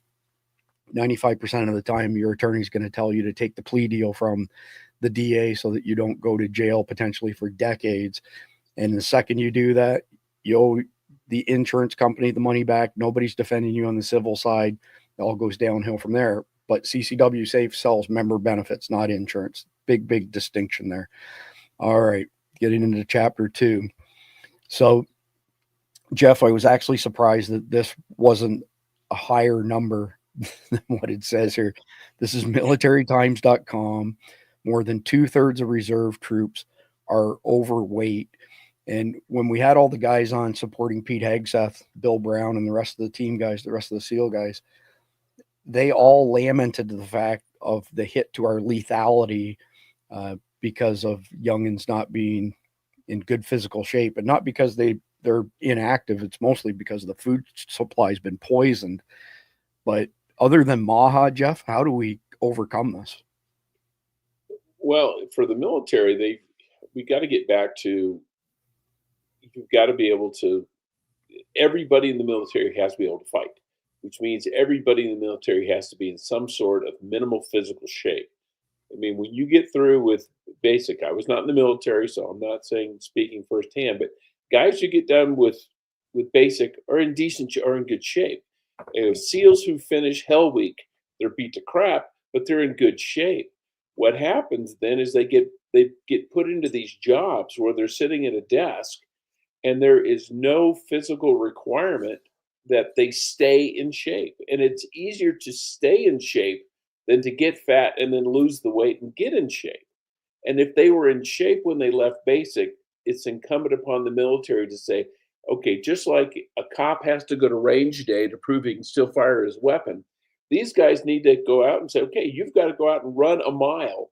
Once a month, you've got to go out and run a mile under whatever, 6-7 minutes, whatever the standard is. Mm-hmm. And you got to force these people to do it and not accept excuses. Because when the balloon goes up and there's a war, there's not going to be any excuse of, oh, I don't feel good today. Well, tough shit. Get in the trench. Here's your gun. But they've treated the military like a jobs program, like a social program. They've treated it like everything but what it is, which is a fighting force. And we need to get back to, it's a fighting force, and everyone in it is a soldier. Everyone in World War II, the cooks were given, M1 carbines to defend themselves with, because they were expected to defend their base if they got overrun. And we've gotten away from that. We have, and I'd like to think that part of this is this irregular asymmetric warfare that our enemies have been waging against us. They know that they can't land on our shores and conquer America. So they've literally pulled every trick they possibly can out of the hat to try and weaken us. And if you look at the crap that's in our food that's illegal in every other country, it's criminal. It is literally criminal what they've been allowed to do. But again, I'm conscious of our time tonight, so I'm going to try to zip through some of the stuff as fast as I can. So Canada, Vancouver, 9 killed, multiple others injured after driver rams in SUV into crowded Vancouver street festival. There's a lot of stuff on this on social media. This next one here, this is said tongue-in-cheek by this guy, but it's crazy how true it is. Wanting to find out more about the horrific events in Vancouver, searching online produces effectively the same narrative for multiple media outlets. Car drives into crowd, vehicle drives into crowd. So his conclusion is these self-driving cars are proven to be a considerable problem. I mean, it doesn't fit their narrative, right? Like they don't want people to think that anything other than a gun or maybe a knife in Europe is going to be used as a weapon. And that's just not the case. Evil people do evil things, and they'll find an implement to do it. Right, Jeff? Yeah, well, I mean, like they say, guns don't kill people. People kill people. I've never seen a gun self-actuate and pull its own trigger. So right. And then when we saw the damage of the truck in New Orleans, I mean, it was pretty banged up, but what was the head count there again? It was over 20 killed, right? Yeah, I don't remember off the top of my head. So you got 9 killed here in Vancouver, and look at the destruction to the front of this vehicle. I mean, but it's probably 5,000-6,000 pounds of steel going, 30-40 miles an hour. It's a lot of energy. So there was somebody posted a video of a similar looking vehicle that somewhere on the way to where this festival was, the guy in the vehicle that looks like this one was on the wrong side of the road, and people were swerving to get out of his way. So I've heard a few people suggest that he was mentally ill, and that's probably the case. But I guess my point is just not to dwell on it much further, but evil people will do evil things with whatever implements are at their disposal. End of story. Yep. Doesn't have to be a gun or anything else. All right, so moving on to the next horrific crash that killed 68 people. The DC plane crash with the Black Hawk helicopter has now been investigated, and the results are horrifying. Even the New York Times is reporting that the DI-era pilot was told multiple times to shift altitude and course, and she refused. Now 70 plus innocent people are dead. Well, 68 in the plane, 4 in the chopper. This is pretty crazy because you've got air traffic control was telling her to correct her course. The co-pilot, who was actually the senior pilot, is in the black box recording multiple times in the last 60 seconds, telling her to change course, change elevation. And she didn't. Now, I haven't seen an explanation as to why she didn't. I don't know that we can say this is 100% DEI because she had the hours, she had the training. Maybe it was. I don't know. But was it possible that she had some sort of medical episode? You know, none of that is being relayed out of what information came from the black box. Really, all that we know is that she was told multiple times to course correct, and she didn't. And I don't think anybody would ignore orders like that just for the heck of ignoring orders. It doesn't jive. Well, you know, they're flying at night, simulating a high stress mission. You know, they're evacuating, she may just been overwhelmed. And kind of tune out. If you're focused on trying to fly the helicopter, you may tune out everything else. And some of that everything else was, hey, you're at the wrong altitude. Yeah, I mean, was it condition black potentially? Here's another here's another take on it. Jeff basically says New York Times story in the January DC plane crash hides its takeaway until the last sentences. The lady helicopter pilot ignored multiple warnings from her right seat about altitude and is directly telling her to turn away and flew straight into a passenger jet. The end. Yeah. I just, unless she was suicidal, I don't know. It doesn't all add up at the end of the day. Yeah. We'll probably never know, right? Yeah, probably everyone's dead. Everyone that can answer the questions is dead. Yep. Just in, over 100 criminal aliens arrested at a nightclub in Colorado Springs. 30-second video. So this also had, I believe, a TDA element, Trend to Aragua element. And I read somewhere earlier today that the Hells Angels were involved, but I was unable to corroborate that. So because I was unable to corroborate it, I'm going to say that that's not true until we see the evidence thereof. But quick 30-second video here.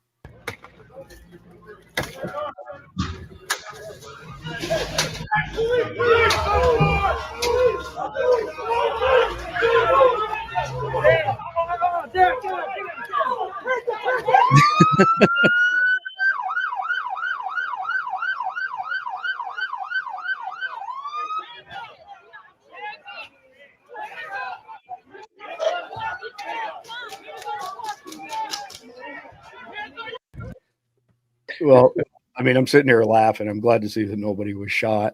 But the reason I was laughing is because those guys are clearly professionals. They had that set up perfectly. Yeah. So, but I thought, according to Polis, the governor of Colorado, and I can't remember the other guy's name. I think it's Michael Johnson. No, he's the Denver mayor. I can't remember the Aurora mayor's name. But I thought that this was all just hyperbole. That there's no gang activity in Colorado, Aurora. There's no TDA gangs, right? There's nobody who's been taking rent from buildings or anything along those lines. Yeah. Right. Hardworking people try and support their family. Yeah. I'm not sure if you caught this one or not, Jeff, but this is pretty crazy. This happened over the weekend here in Florida. Yeah. 800 illegal aliens arrested in massive Florida ICE operation. Was that just one Home Depot? That was a large scale operation, to say the least. And I've got a video from Fox News on this as well. But again, I'm cognizant of our time running a little bit long here. So if anybody wants to watch these videos, again, go to Patreon or Substack and get a Guardian membership. Either one, you get all of the SITREPs, has all these links in it. All right, next one up. Scott Jennings is the only reason I'll watch CNN anymore. 1 minute, 3 second video. So Juanita Broderick weighs in and says, "This is epic. Scott Jennings telling Randy Weingartner to her face what a horrible person she is." So for those who aren't aware, she's the head of the National Teachers Union. She's prone to histrionics and hyperbole and jumping around, flailing around when she's speaking. And she's not a very truthful person. Scott Jennings nails her in this. We don't know each other, but speaking on behalf of millions of American parents, I have 4 at home. I had to teach them at home. My wife had to teach them at home. I am stunned at what you have said this week about your claiming to have wanted to reopen schools. I think you'll find that most parents believe you were the tip of the spear of school closures. There are numerous statements you made over the summer of 20, scaring people to death about the possibility of opening schools. And I hear no remorse whatsoever about the generational damage that's been done to these kids. I have 2 kids with learning differences. Do you know how hard it is for them to learn at home and not in a classroom that was designed for them? And for you to sit in front of Congress and the American people and say, "Oh, I wanted to open them the whole time." I am shocked. I'm stunned. I'm stunned. And there are millions of parents who feel the exact same way. Okay. So the reason that whole exchange is important is because she did exactly what Scott Jennings said. She was one of the head cheerleaders to lock people down. Because the teachers were still getting paid for doing nothing. And those are her constituents. Crazy stuff. All right. Yeah. Next one up is Scott Jennings as well. We have to stop lying to the American public. No matter how many times the lie is repeated, Albrego Garcia is not a Maryland man. He's not a mild-mannered father. He's an illegal immigrant from El Salvador with a history of violence and evidence of gang activity. 1 minute, 4 seconds. One of the issues that Donald Trump is really under the water, probably his worst issue, is the Maryland man who is in El Salvador right now. It's something that Maryland man? He is a Maryland man. Come on. What I will tell he you is an El Salvadoran citizen. He is not a Maryland man. He is an illegal immigrant living in this country illegally for 14 years. Whatever you want to say, Scott. But the American this people. This is why the polling is the way it is, because we're lying. We're lying. We're not lying. The American people. The peace orders were in when he was beating his wife. The American. Even though they have been saying that about him for weeks, that is not penetrating in Americans Actually, are just misled, and that's why they don't like how Trump has handled this. He has been saying that for weeks. And what has the entirety of the national news media been saying? He's a Maryland man. He's a mild-mannered suburban father. We have lied our rear ends off about this case. He is a El Salvador illegal immigrant. He came to the country 14 years ago illegally. There is a ton of evidence that he is involved in gang activity. There is a ton of evidence that he was involved in human trafficking. So the key takeaway there, without repeating all the stuff that they said, is that Americans' faith in legacy media is an all-time low. I don't think it's ever going to bounce back, and it's all for the reasons you just hit on. They told too many. They cried wolf too many times. Told lies too many times. Yeah, no one believes them anymore. All right, next one up here. I'm kind of wondering where Kristi Noem had her pocketbook, by the way. So, did you catch the story? Illegal migrant arrested for stealing Noem's purse in a restaurant. Oh, she may have had it hanging over the back of her chair or something. Or I don't know. Did she check it? Was it in a coat room or something? No, apparently, it was from her table. Oh, okay. And it seems kind of odd to me that if she didn't notice it, the person sitting across the table didn't notice it. Nobody else in the restaurant noticed it. But it was apparently it was a homeless migrant who's not in the country legally. So my mind immediately is like, well, wouldn't that person kind of stand out a little bit from the regular clientele? That it's a restaurant as a busboy. I don't know. I as much as I love Tom Homan and we've had him on SDN tonight, I'm going to skip that video just because of the time issues again. An easy explanation of what the judge did is against the law. Maybe some of the libs might understand, but I doubt it. 26 seconds here. There's been quite a bit of consternation over a judge being arrested for shielding an illegal immigrant at her courthouse from ICE, which is absolutely against the law. And at the end of the day, Jeff, I don't know if you caught it over the past few days, but there's been like a dump truck of memes and Democrat people, especially Merrick Garland, over the past few years saying nobody's above the law. Nobody's above the law. But now apparently rogue judges are above the law. Anyway, this is good for a chuckle here.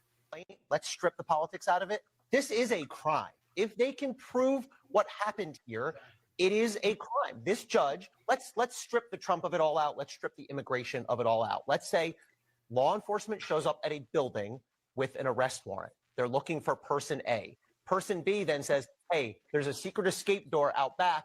I'm going to show you the way, and then ushers that person out the back door. That is textbook obstruction.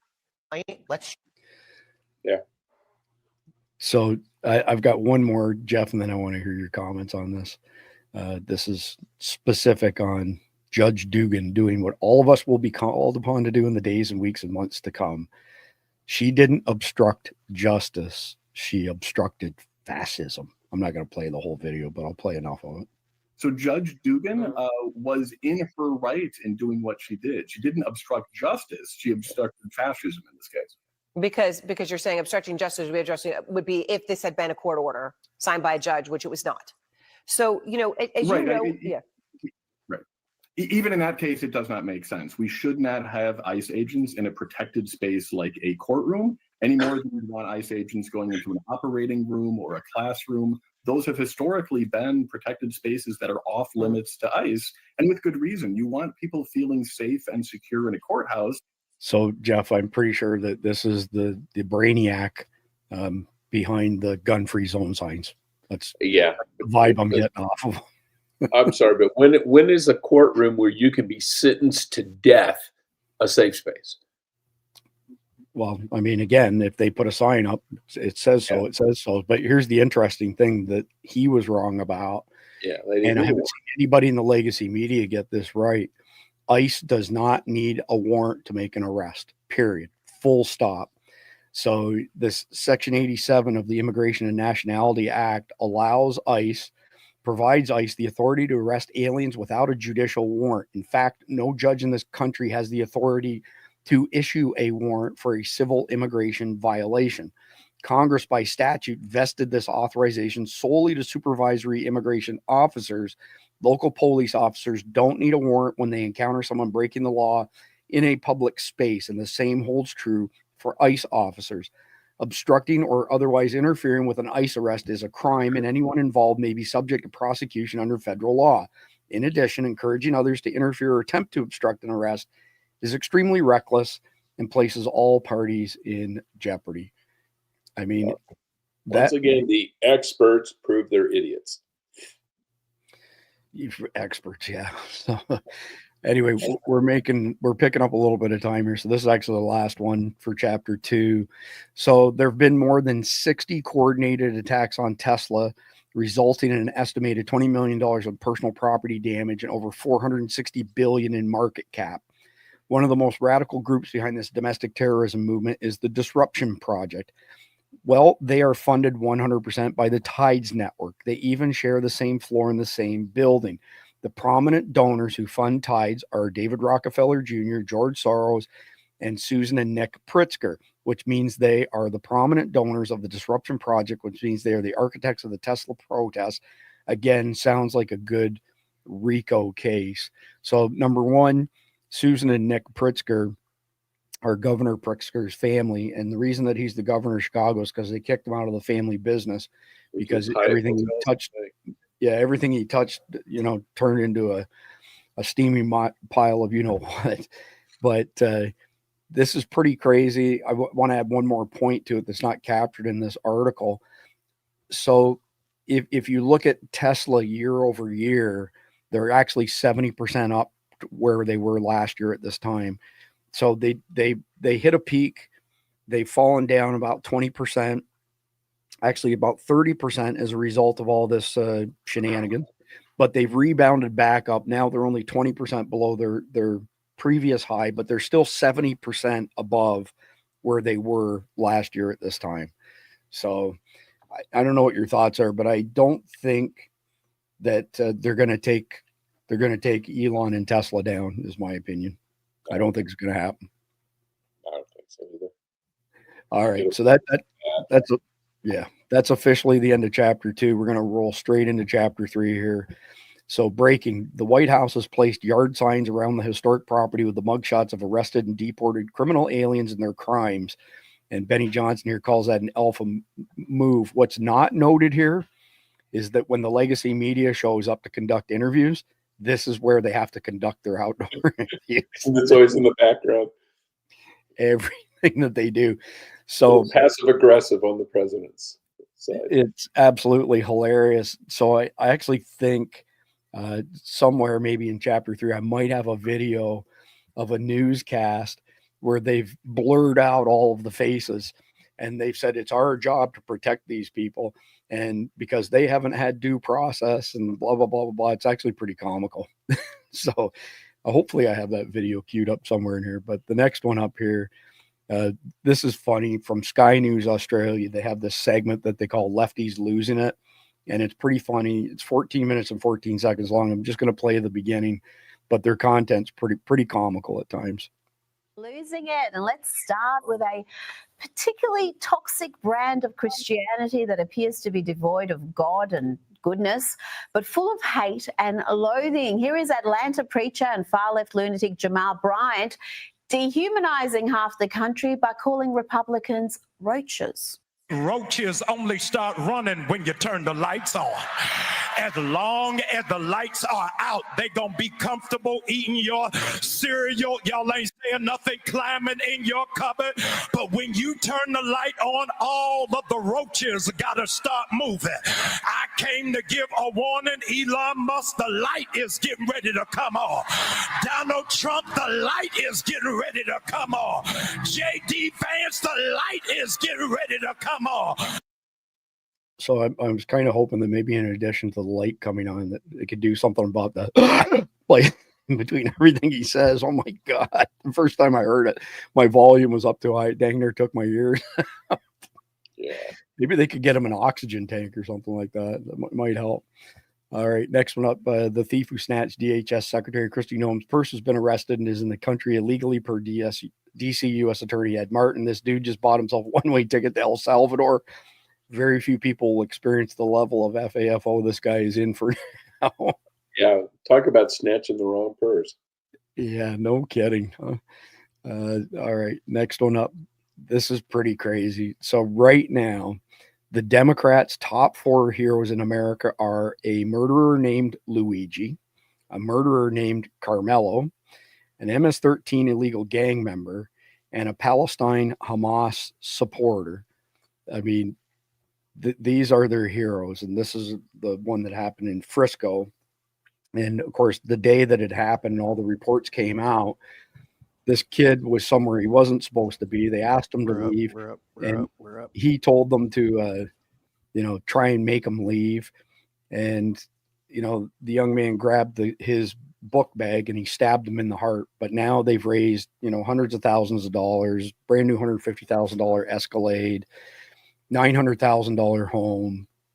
And I know they're renting the home, but either way, Jeff, I'm curious to hear what you got to say to this. I've heard some pundits say that if you teach young people, young black people in particular, young black men, to put a fine point on it, that killing a white kid is a way to get rich, then that's what they'll do. That might be a little bit over the top, but I've heard that said many times. Well, it's like subsidizing crime. Anything you subsidize, you get more of. They are subsidizing this kid murdering another kid. Yeah, here's the other thing too, Jeff, and I don't know what your opinion is, but Cindy and I have had this discussion before, that I think it takes a different type of person to stab somebody to death. It's not, in my mind, it's not the same as shooting somebody. I'm not saying it's okay to do either. I'm just saying that if I had to defend our home and had to shoot somebody, I wouldn't hesitate, because I've trained for it for years, right? But I don't know about stabbing somebody. That just seems on a whole much more personal. It's on a whole different level to me. Yeah, it's just much more personal. So, all right, next one up. So chapter 3. We got some funny haha stuff in here and some amazing stuff. This is pretty cool. I love the take on this. Holy moly, girl. 22 seconds. Wait till you see the arm on this girl.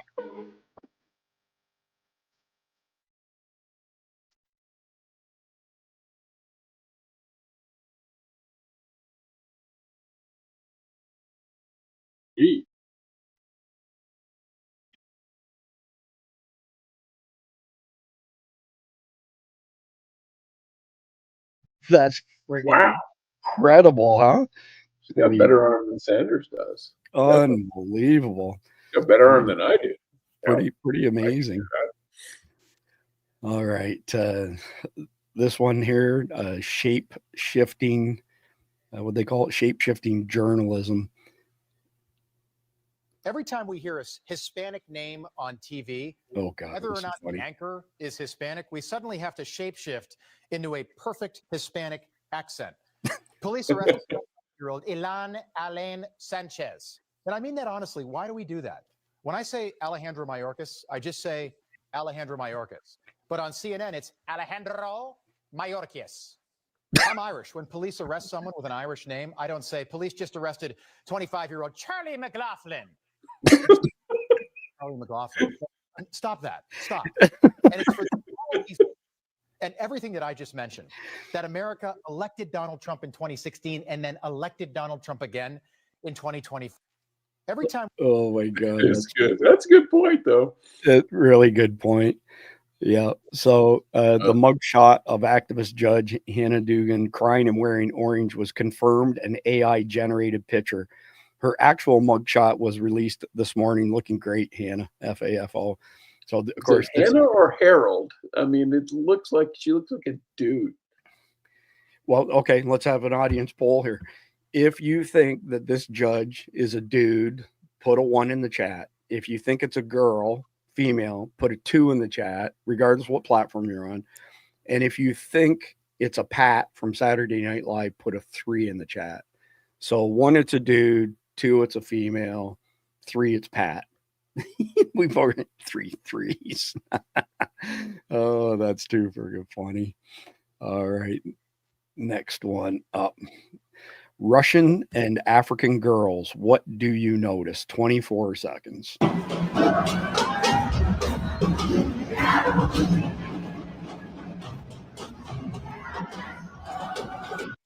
So these are the Russian girls, and the other 3 are American girls, just to be clear. Well, the American girls are twice the women that the Russian girls are. Sometimes 3 times.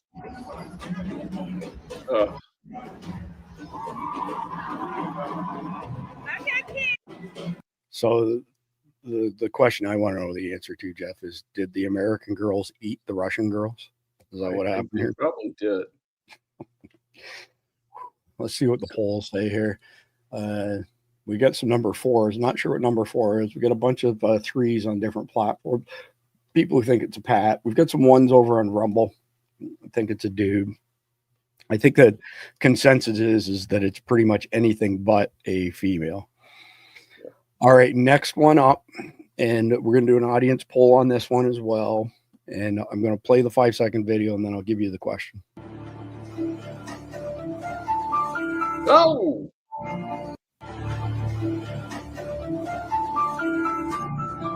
All right. So who was at fault here? Was it the pedestrian? Put a 1. Was it the bicycle rider? Put a 2. Was it the van driver? Put a 3. 1 for the pedestrian, 2 for the bike rider, 3 for the van driver. I'm going to play it one more time so you can see it again.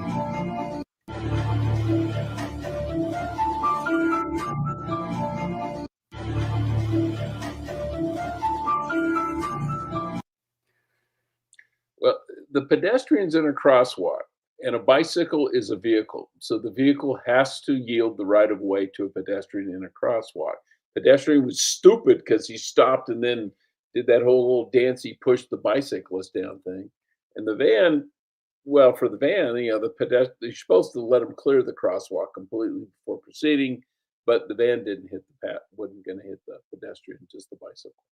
So who are you putting at fault here, Right. Joe? He's a vehicle and he did not yield to a pedestrian in a crosswalk. Yeah, I'm with you too. I'm pretty sure, and from my opinion, it's the bike guy. Yeah. There's some 1s, 2s, and 3s on Rumble. Most of them are 2s. YouTube, we've got some number 1s. Yeah, Aaron James says everyone. Well, that may be true. That could be.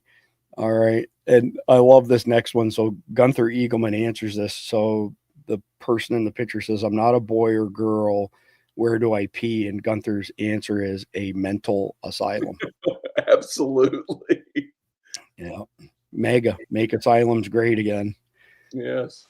All right. Check this one out. This is unreal. 36 seconds. It still blows my mind that he was the president. He wasn't. He was installed as the president, but he was not the duly elected president. You got the vaccination? Yeah. Are you okay? I mean, you seem, no, it works. Or or the mom and dad, or the neighbor, or when you go to church, or when you're, no, I really mean it. There are trusted interlocutors. Think of the people. If your kid wanted to find out whether or not there's a man on the moon or whatever, something, or, whether those aliens are here or not. 90% of the time, I have no idea what the I'm talking about. So did you get anything from that? He's brain dead. He's completely gone. Absolutely. Yeah. All right. Here's a video of Susan Rice lying to America, claiming Benghazi was the result of a YouTube video. The last thing she should be worried about is a Pentagon gig. These Americans died. Chris Stevens, Sean Smith, Glenn Doherty, Tyrone Woods. Prison is too good. 25 seconds. It began spontaneously in Benghazi as a reaction to what had transpired some hours earlier in Cairo, where, of course, as you know, there was a violent protest outside of our embassy sparked by this hateful video. But soon after that spontaneous protest began outside of our consulate in Benghazi, we believe it began. She's so full of shit. Yeah. Unreal. All right. So this picture, by the way, Jeff, this is captioned, "The presidents of the United States addressed the nation from the Oval Office, summarizing their accomplishments of the first 100 days. Yeah. That's about right. That's about it, huh? All right. Next one up. Let me see if I can get this queued up on Substack. The American flag is the only flag that should be flown in America, period. I don't care if this offends you. 11 seconds.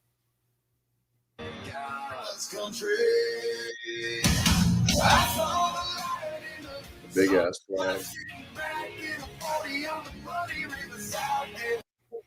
That is a big ass flag. Yeah, it is. It's got to be somewhere from Texas. All right.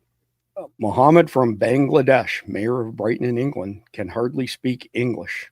44 seconds. Don't know that I'll make it through the whole 44 seconds, but here you go. Thinking you're not getting enough energy, you must look what is your good food, what is your body need. Your body, you are putting energy in an office, in a working place, but you're not giving enough for yourself. How could be you happy? You forget the materialistic life, you forget the car, big swimming pool, you big house. You must look after your health. Health is wealth.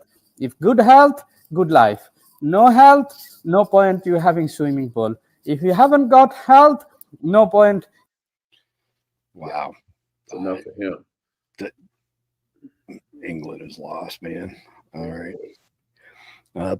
Police have linked the use of hidden cameras being discovered all across Southern California to the sophisticated South American burglary crews made up of illegal aliens that have invaded America with the sole intention of committing these crimes in the sanctuary state. 59 seconds. You walk by this hedge and nothing appears unusual. Chris Seymour says this morning his dog alerted him there was something hidden inside. I just picked it up, and when I turned it over, I could see the little lens of a camera, and I immediately knew that, yeah, this is something. This is what he found. A camera in the bushes camouflaged to look like another plant. You could just see the lens peeking through the leaves. It was on a corner, positioned to see several homes, but it apparently had fallen to the ground. He immediately called police. It's pointed right at a driveway. I do think it was most likely involved in some burglaries that have been around here. We have seen this before in other communities, cameras hidden on streets like this one, covered in clay to look like a rock. Is something that the organized theft groups or the organized residential burglary crews that we've been seeing will use to get patterns of people in neighborhoods. They'll have, like you said, the comings and goings of people at certain locations. You walk by this hedge and nothing appears unusual. Yeah. We've played a couple of videos like that, actually. That's not an isolated incident at all. He blocks everything because he has to pray to Allah. What kind of education did his parents give him? 25 seconds.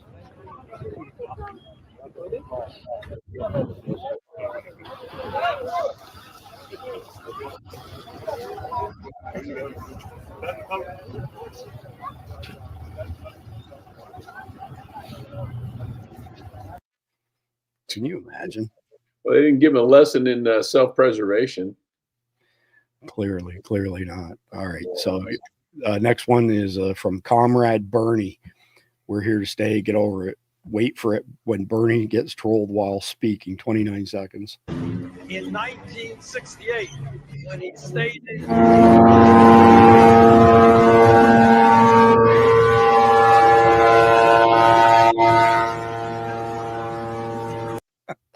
Yeah, it works. Those awful Trump supporters. All right. Who had the deadliest jab?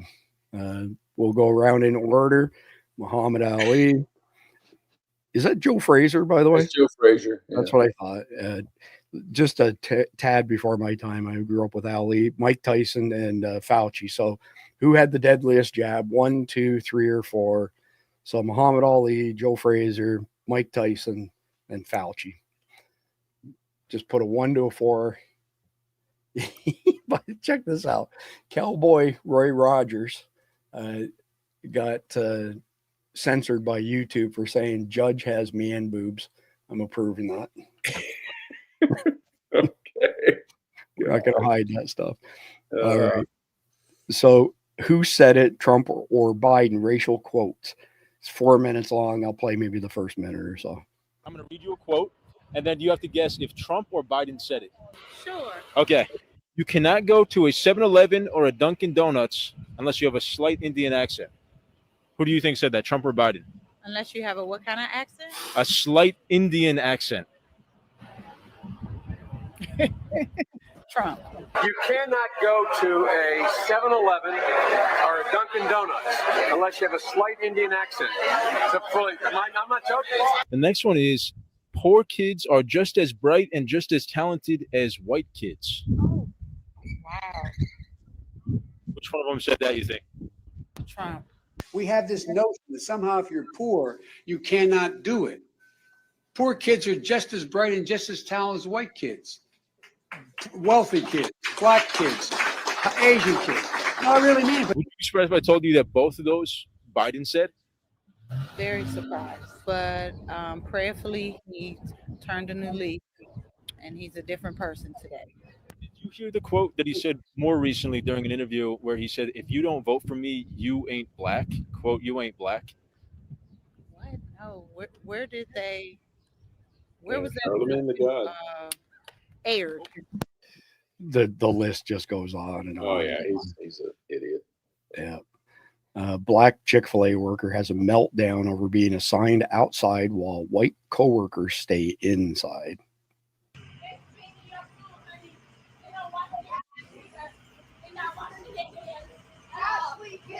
They spit me. Girl, I got it. It's going. Outside every day, and you're not all these other people just sitting there looking fucking stupid. Just looking fucking stupid. I'm getting my fucking ride so I can go. And I'm filing a fucking complaint. All y'all white ass fucking people sitting outside. Y'all do that shit all the time. I don't care. What is the The mental illness in our country is a big issue. And here's the other side of it. Here's some white mental illness. And as Sean so rightly says, it's always the eyes. You can always tell by the eyes. 33 seconds. Arrest Donald Trump, J.D. Vance, and the entire cabinet for treason. They swore an oath to the Constitution, and they are clearly not following it. It is time. We are here. We're on the slope. We're almost done. There's not much left. Fight like there's no tomorrow, because the way they're going, there isn't going to be a tomorrow. Did you get the memo? We're supposed to arrest Trump and the entire cabinet. Oh, yep. I'm not sure what we're arresting them for, but we're supposed to arrest them all, just so you know. And this person says, I want to see more judges arrested, starting with this piece of shit. This is James Boasberg, the psycho judge who ordered Trump to turn around deportation planes to return violent gang members to the United States. Yeah. And here you go. This is a close one. Oh, no! No! Oh, yeah. Oh, no! No, no! That dog got it in reverse just in time. Yeah. All right. 58 seconds. These kids are hilarious. Every day.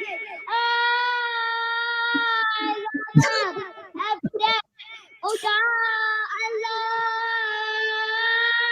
You're down. You're hurting her. her is not love. Listen to me. Her not real people. Her is a doll. A doll. Dolls like doing that. Is that Scotty? Be gentle. Okay. Kobe. Oh. All better.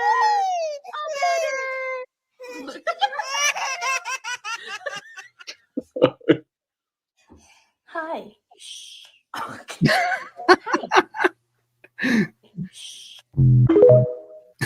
Funny. Yeah, it is. You paid a prostitute for sex? We haven't been doing anything for weeks. You could have told me you were willing to pay. There you go. And shouldn't all buses have these 12 seconds? How are you guys? Yeah, it's funny. Can confirm is true. All right. So anybody new to Survival Dispatch News, I'm not apologizing for this. This is chapter 3. And I'd love to hear your comments in the chat as to which pronoun does this thing use. Any ideas? It. I'm telling you, MAGA. Make asylums great again. Okay. Oh, look, there's Trump. I hate Trump. That reminds me of Eddie Murphy. I don't know if remember if it was Eddie Murphy Raw or Eddie Murphy Delirious, like, get the F out. Yeah. All right. 12 seconds. Oh, wow. Looks like such a nice person. That's a rough picture. That's a rough picture. We're waiting on JD. That's good. That was an AI generated picture. Yeah. But still funny. All right. And I don't know if you caught it, but Donald Trump had a meeting with Zelensky while he was at the Vatican.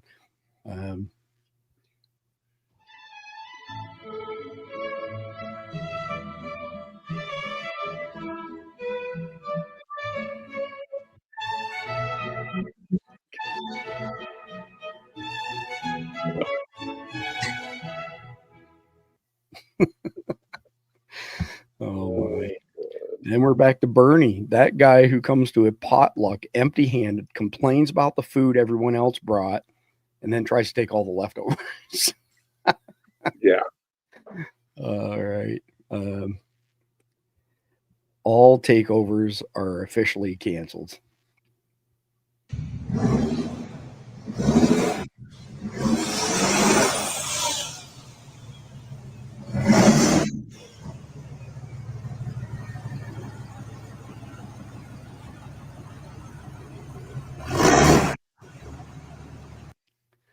That is a serious rig. Yeah. Donald Trump just released 99.9% at the border, best number ever recorded. 3 people got in versus hundreds of thousands in the last administration. There's never been such a difference before. Congratulations, America. But I thought we needed new laws and new powers. Absolutely. Right? Yeah. All right. And this is the new Dr. Seuss book, No Balls in Women's Stalls. We're officially supporting this at Survival Dispatch News, by the way. And a comparison of the generations. Am I fat?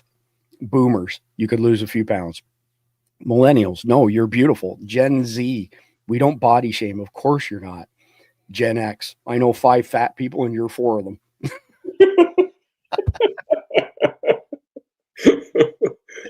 As a Gen Xer, I can confirm that this is true. So yeah. That is the end of chapter 3. Just a couple things. We'll have it all wrapped up here. If you go to Patreon, patreon.com/survival dispatch or survivaldispatch.news, which takes you to our Substack page, $9.99 a month or $95 a year. You get 2.5 months for free. You get access to our Aftermath webinars every Saturday morning. So private learning webinars. This week, we're going to be covering prepping for SHTF for your fur babies.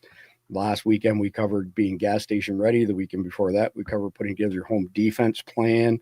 You also get access to our Signal chat, which is extremely high volume. It's invite only for Guardians. You get our entire 37-issue Survival Dispatch Insider eMagazines. They're $9.99 a piece, so $370 worth. You get that for free when you sign up as a Guardian. And what else am I missing, Jeff? There's one more thing they get. They get the daily SITREP, which how could I forget that when I'm reading it right now? All right. So, right in front of your face. Go figure, huh? All right. So conflicted question of the day. And we have a wildfire evacuation crisis for this hypothetical situation. The Thompson family consisted of Mark, Sarah, and their 2 teenage children, lives in a rural area surrounded by dense forest. One summer, a massive wildfire fueled by dry conditions and high winds begins rapidly approaching their community. The local authorities issue an evacuation order, but the fire spreads faster than anticipated, cutting off the main road out of town. The family must quickly decide what to do as smoke thickens, visibility drops, and panicked neighbors begin fleeing in all directions. They have limited supplies, a half tank of gas, and no clear route to safety. Rumors spread that looters are taking advantage of the chaos, targeting abandoned homes. The Thompsons must navigate this crisis while keeping their family safe and making split-second decisions under extreme stress. So here is the question. In a wildfire evacuation scenario where escape routes are blocked and looters are targeting abandoned homes, how can a Christian family balance the biblical call to love your neighbor as yourself, Mark 12:31, with the need to protect their own family safety and resources, especially when considering whether to help a struggling neighbor who may slow their escape or share limited supplies that could jeopardize their own survival? Jeff, I'll go to you first.